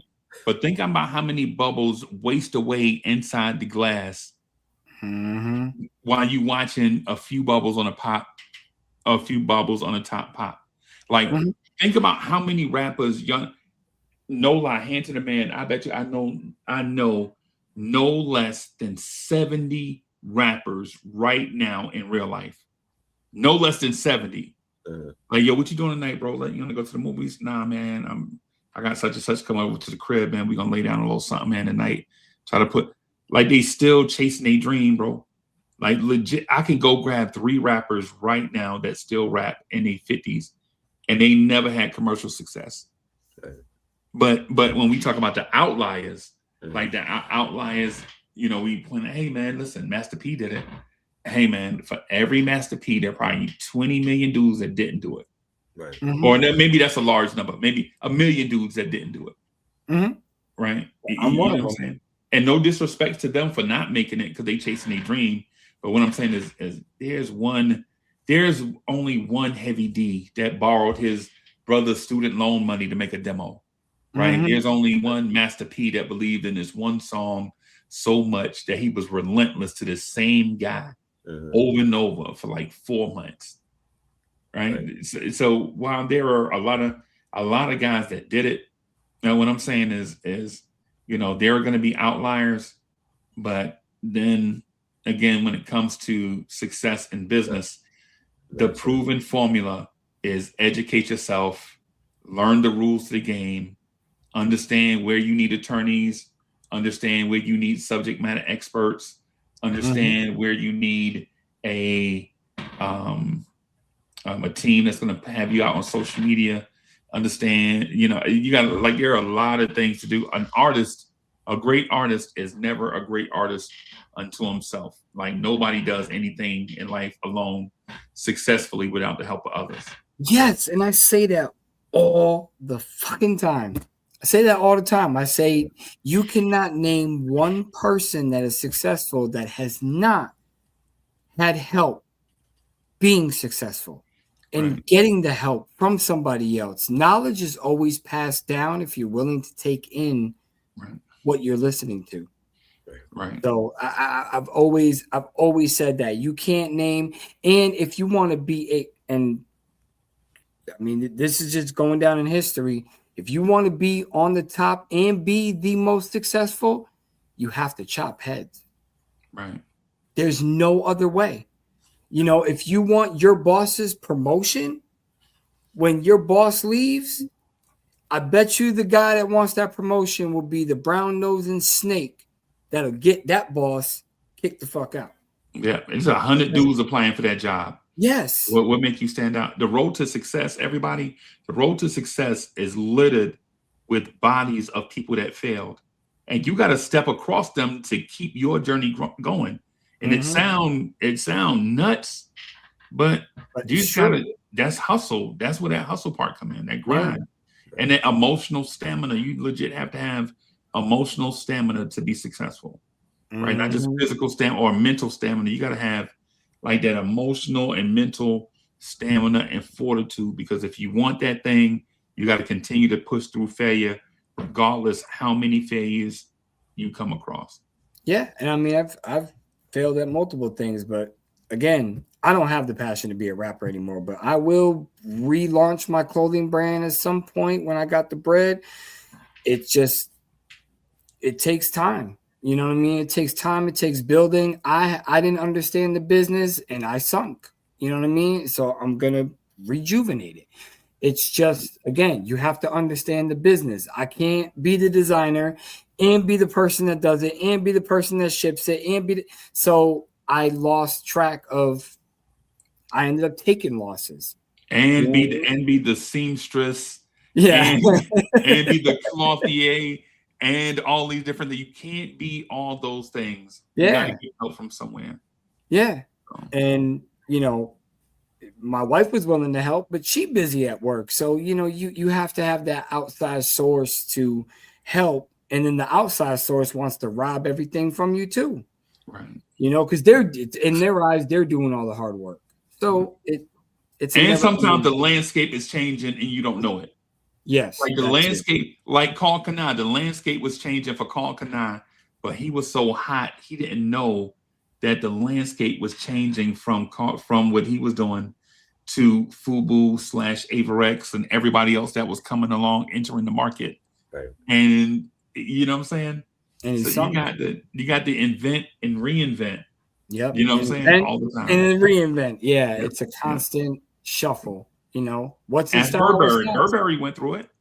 Burberry went through the same thing. Yeah. So. And they still are selling the same thing, plaid.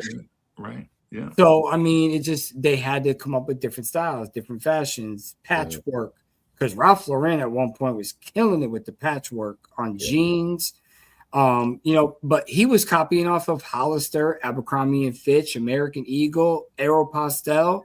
They were doing all that way before Ralph Lauren. So it's all you have to go with the trends. And unfortunately, sometimes I'm stubborn with it. If I like he scaled it up. He scaled it up and then did it faster than them. Yes. That's the key. That's what Bad Boy did. Basically, that's what Diddy was doing. Like, y'all remember when LL would make an album and it would have just like one song for the ladies? Remember LL? Yes. And then Bad Boy come along where they have like everybody is gonna be doing like, we're gonna hit a pocket. We're gonna take all these joints from back in the day and sample them and come out with joints. They've proven hits already. All you got to do is rap on it, and we'll make another hit. It's a proven hit already. It can't lose. People love it. Like the Entombed joint, Juicy Fruit, right? Yeah. He hated that too. Yeah. He hated it. He used to fight with DJ Clark Kent. I don't want to do the song. You got to do the song. You know what I mean? Do the song, he said it. That's your hit. That's your bread and butter. You gotta do the fucking song. You gotta do it, bro. And as much as Biggie hated it, that's what got Biggie put on. Yes, Party and Bullshit was great, but like you said, Party and Bullshit was for the streets. Yeah. It wasn't a radio hit. Nah. You know what I'm saying? And then once Juicy dropped, that was it. Puff had the ear, but he screwed over everybody that he knew. Yeah. That's what took Big from being potentially a Lord Finesse type career to maybe one of the greatest careers ever. Right. Yeah. Because for those that love Lord Finesse like I do, come on, I love Lord Finesse. Definitely. Right. But Lord Finesse didn't have the career that he probably should have had. We all know. Yeah.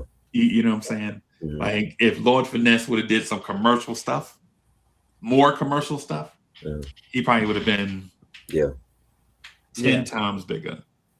Yeah. Right. So you want to stay on for the movie stuff that we're gonna do before we get out of here? Man, I was about to say, man, maybe we should save that. You want to save that for next week? Man, I came up here and talked out of death. No, it's all good. But I'm a truck driver. I've been up since 12:30. Yeah. So I'm almost at 24 hours of being up. Oh man. Yeah. But that's the life, man. You know what I'm saying? And I love doing this, but we can definitely save it for next week. We could cover like the Oscar wins and losses next week. Yes. Okay. Yeah. Sinners, bro.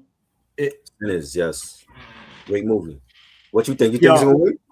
Oh, and Sinners broke the world record. 16 nominations. Yeah. It has to win. First movie, and the record was, I think, 13. So he beat it by 3. Yeah. But there was also 2 new categories that were introduced, so that could, so you know, Right. don't worry, they can't keep the black man up there for too long. They got to find some way to collapse it. So, Right. but Sinners is a dope movie. I think they deserve damn near every, not all, but damn near every. And if Michael B. Jordan don't get a fucking Oscar, I think there might be a riot. He's gonna have competition with Leo and with Nah, that Leo movie was trash. I didn't care for it. I do like Marty Supreme was a good film. I think Timothy Chalamet has a good chance. Yes, you know, but and then Ethan Hawke, that one I didn't care too much for either. But as far as I think Michael B. Jordan deserves that shine, man. He really does. Yeah. He has been putting in work. People sleep on, you know, Chronicles, Fahrenheit, what is it, 421 or 461? Station, Creed. Yeah. You know what I'm saying? All the creeds, like, come on, man. This dude brings his body from a regular dude to a muscle dude, back to a regular dude. You know what I'm saying? Like, it takes talent and skill to do that. Right. You know? So I agree. His appearance in Black Panther, bro. Yes. Yeah. That's right. Oh, yeah, it's crazy. It's crazy. I didn't like the CGI too much. I thought for such a big budget film, that fight scene with the train and shit could have been a little bit better. But, you know what I'm saying? His performance, though, on fire. The man does almost all his own stunts. I mean, you got to give the man credit. Right. You know? Facts. I don't want him to be another Leo where he keeps getting all these nominated and never wins. Right. Never wins. So, well, I apologize. It's me. I mean, try if you want to stay on. You know what I'm saying? I'll throw it. Or you want to stay on, or we good for tonight? Hey man, y'all want to I know we got Echoes and Essence. I know you can always go live on there too. Yeah, I got I'll say this. I have a thought about Sinners, and that I can't dispense all the thoughts in, like, I think I'm gonna need like 2 hours for Sinners. Okay. Really? Yeah. Okay. I mean, the only thing is I've seen some imperfections because they're doing, you know, he's playing both brothers. Right. So there were some scenes where, you know, smoke is blowing this way and then the other smoke is blowing the other way because they filmed on different days. You know, they accidentally called the name of one character and it's supposed to be the other brother. I mean, so there's discrepancies there.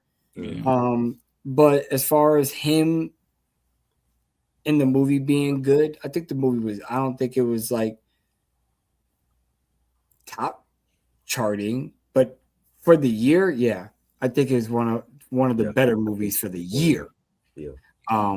Do I think it's going to go down in history? No. No, you don't think so? Like for a vampire film? I don't think. When I think vampire movies, my automatic is like Blade. Like that's the first thing that comes to my mind.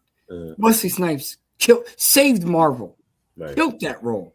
You know what I'm saying? So for me, vampire movies like that, and then I think of like funny vampire movies, like, you know, Vampire in Brooklyn or The Lost Boys. I'm not a big Fright Night. Like It's not that I don't like it. It's just that there's always been this debate which movie's better, Fright Night or Lost Boys, and I prefer Fright Night. I love both of them. Yes, but I prefer Fright Night. The only reason why, and I'm sorry, I'll still stand on my fucking pedestal with this. Only reason why The Lost Boys was even good is because Corey Feldman and homeboy there, popular Kobe team, huh? Kobe Haim.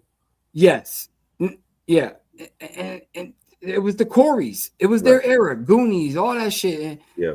So again, I'm mad tired, so I'm not thinking correctly, but I'm just a Fright Night person versus Lost Boys. Okay. That's all. That's all. Unc, I would love to have you on again on a different show, on a different topic. I'm gonna hit you up on Instagram, start following you. I mean, we do follow each other. I don't know. I got so many goddamn people. I don't even remember who I follow anymore. Right. But I'm gonna get up with you. We would love to have you on another episode. And before you leave, on tell people where they can find you at and Yes. platform. You can find me at the candy shop. No, I'm just lying. I'm just You had to throw it in there, right? I'm messing around. I'm messing around. So seductive. Echo and Essence for sure. Y'all check out Echo and Essence. The conversations over there are super deep and challenging. It's a place where I'm going to challenge you, the viewer, to think differently. Maybe sometimes look at a topic from the other side of the table to gain a grander perspective on topics that we generally view as common. A lot of times, or we did an interview with Ray on the channel. It's up right now. Right now it's probably somewhere between 3,000 and 4,000 views. Don't be left out. If 3,000 people, 4,000 people watched it, make sure you check it out. They letting you know just off that it's quality, right? And so that's what we do. We have like intellectual conversations that are fun. Sometimes we troll each other, like how much Tribero loves Adina Howard, right? Like we'll get over there and troll some. But in the grand scheme of things, I invite you to come over to Echo and Essence to engage in conversations that are not base level conversations. They start off topical, and before you know it, people call it maybe rabbit holes. I like to call it a deeper way of thinking about a lot of stuff that we think is basic. That's what Echo and Essence about. Pushing the culture forward by combining all of our superpowers through conversation. Right. That's why. And we got to have Nick on there at some point. If he not scared to talk about movies, bro, he's straight. Yeah. What you mean? He's not scared. I'm a movie collector. Yeah, he's a movie collector. We'll see, right? Yeah, you're gonna see. I already know. We'll see. This is the guy that don't like Juice. He thinks Juice is not a great film. That's a discussion right there. Yeah, I don't even want to get into that. I mean, look, I have a lot of hot takes too. I can't stand, Lord of the Rings. I'm not a Twilight guy. I can't stand Avatar. What? Lord of the Rings, the trilogy, the first trilogy is a classic. All three of them. You want to watch a man walk through the woods? Then go watch Revenants, whatever the fuck told that Leonardo. It told a story from the first one to the last one. Oh my god, you might, man, just give me a fucking diaper and because I'm gonna fall asleep. Oh my god, I'm gonna fall asleep. God, crazy talk. Lord of the Rings is alright, bro. I loved it. It's not even alright. Oh my precious! Oh my ring! I put Lord of the Rings up there with Baby. Here it is. Here's the ring in the volcano. Yeah. Lord of the Rings and Baby Frodo went through a lot of hell just to get rid of that ring. He went through a lot. They tortured him. Oh yeah, he went through a lot. Yeah, just so he can go. Oh my God! Here you go. Yeah. Get out of here, man. Listen, I'm never gonna change my mind on what I believe in. I'm sorry. I don't like the movie. That's why we got to have you on Echoes and Essence because you're gonna be a great guest. And yo, I will be on there, but don't be surprised. Avatar, Trizash. Wow. Trizash. All of them. Every single whatever. Oh God. Avatar's just Pocahontas retold different ways. Yes. Thank you. I've said that for decades. I like the first one. It's Pocahontas with blue people. Right. Yeah. Yeah. Oh, they're still in my land. Welcome to America. The movie community is about to kick you out of their community right now. No, they ain't. I don't give a listen. First of all, he said don't get me started on the bootleg Smurfs. Wow. Bootleg Smurfs. Yeah, bro. Bootleg Smurfs. Yo, Reg is funny. Yeah. Yo, Reg's channel be Reg's Thank you. Thank you, Reg. Thank you. Because it's not a good movie. It's not for none everybody. of them. It's not for everybody. None of the Hobbits. I don't And care I about the never Hobbit. read the books, but I followed the movies, and I love the first trilogy.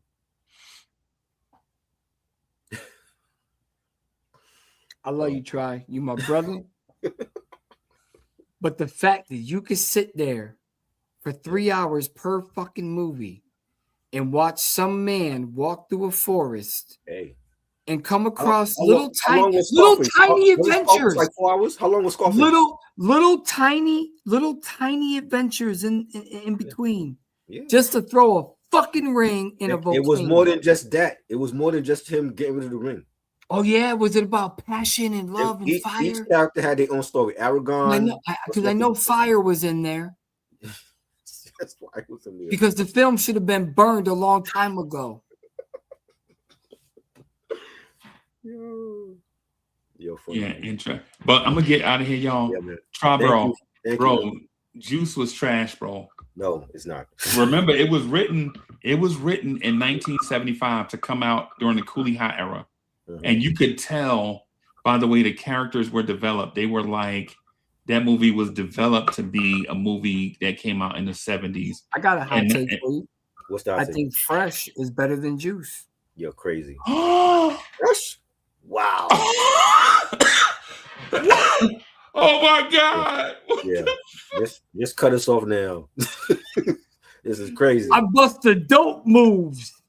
Come on, man. That didn't even have a great soundtrack compared to Juice. Juice was better. No, soundtrack. No. But Fresh is a dope movie. It was. And cool. I do love Juice. It's just You're tired. We're going off. You're tired, everybody. You don't know what you're saying no more. There's no way that Fresh is better than Juice. I just enjoyed. I enjoyed Juice. And I love it, but Fresh just had a little bit of a better storyline. Okay. You know? Yeah, Sam said I love Fresh. So now you love Fresh. Okay. I never heard you say that. Who loves Fresh? Sam said I love Fresh. Sam, okay. All right. Yes, and The Bronx Tale is another great forgotten. I've made videos on that movie as well. And they for some reason, man, like lately the gangster shit and all that has not been hitting. I don't know what algorithm YouTube got me in, but damn, I want to smack the shit out of them.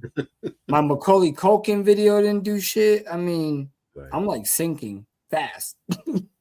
Nah, it's crazy, but you got 11K. I'm trying to get to where you at. You good? I got 11K, but 17 views on a video. That you know what I'm saying? 11K is 11K. You know what I'm saying? Yes. I'm gonna celebrate when I get the 1K. I'm gonna celebrate like it's 1999. I'm gonna try to get you there, baby. Yes. And we're trying to do it on this channel too, so we can. We're going hard this year. We're going hard this year. Yeah, we are. We are definitely going hard this year. And again, you know, we're just waiting on guests to be done with their things that they can be on. You know, more famous guests. We appreciate everybody that does come up here, and I think we're just gonna, on certain topics, man, we're just gonna be dropping links all the time.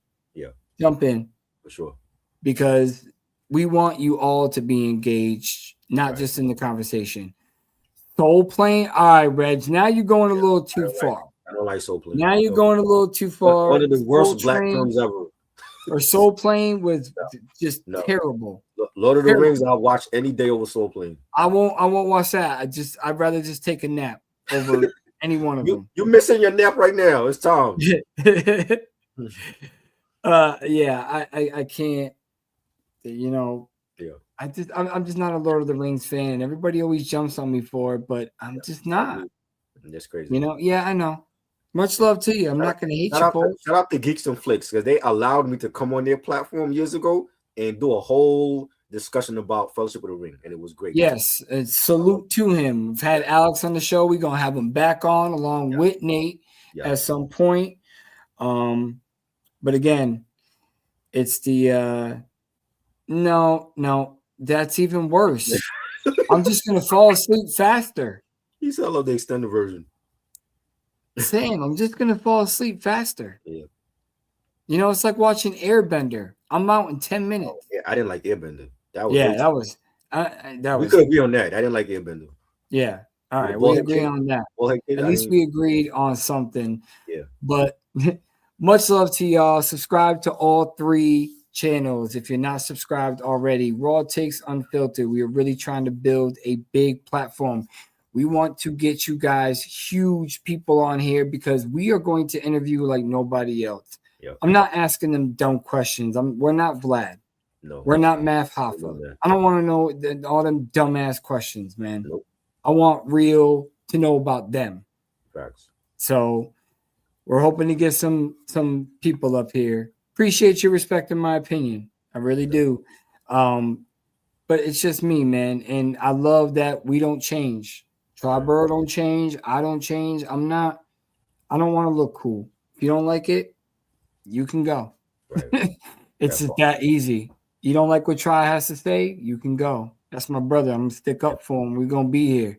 Facts. So it just is what it is, man. Anything you want to say, Tri, before we head out? This was a great episode. Thank you to Unc for coming. Yes, through. thank you, Unc. Subscribe to his channel, Blowing Tears and Echoes and Essence. You can find us over there on that.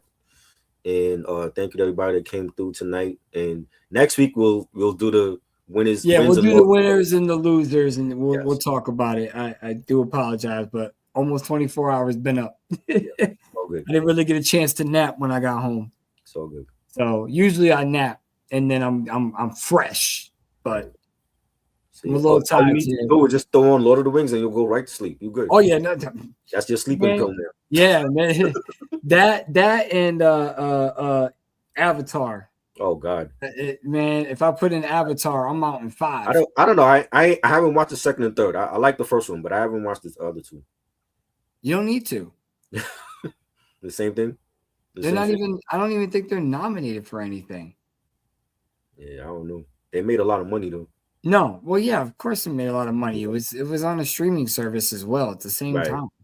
I think James Cameron had like 5 snubs. They are in the category, the new category, snubs and surprises. Wicked is in there. Wicked is good. Wicked for receiving no nominations. Yeah, that's crazy. And Avatar, Fire and Ash has only received 2. So, but that is the second one is better than the first one. Okay. Nope, can't do it. I won't do it. Sorry. I might check it out. I don't know. I'm curious now. Man, try. You can go check it out all you want. Luna, we talk all the time on Instagram and all that shit. Mm-hmm. I can't do it. I can't. But yeah, I guess that Wicked didn't get anything, and they're saying surprisingly, and I agree with them. Avatar has Fire and Ash only received 2 nominations because. When Avatar did come out, I ain't gonna front that shit had every nomination. Yeah. So that is surprising even to me, and I'm not a fan of it.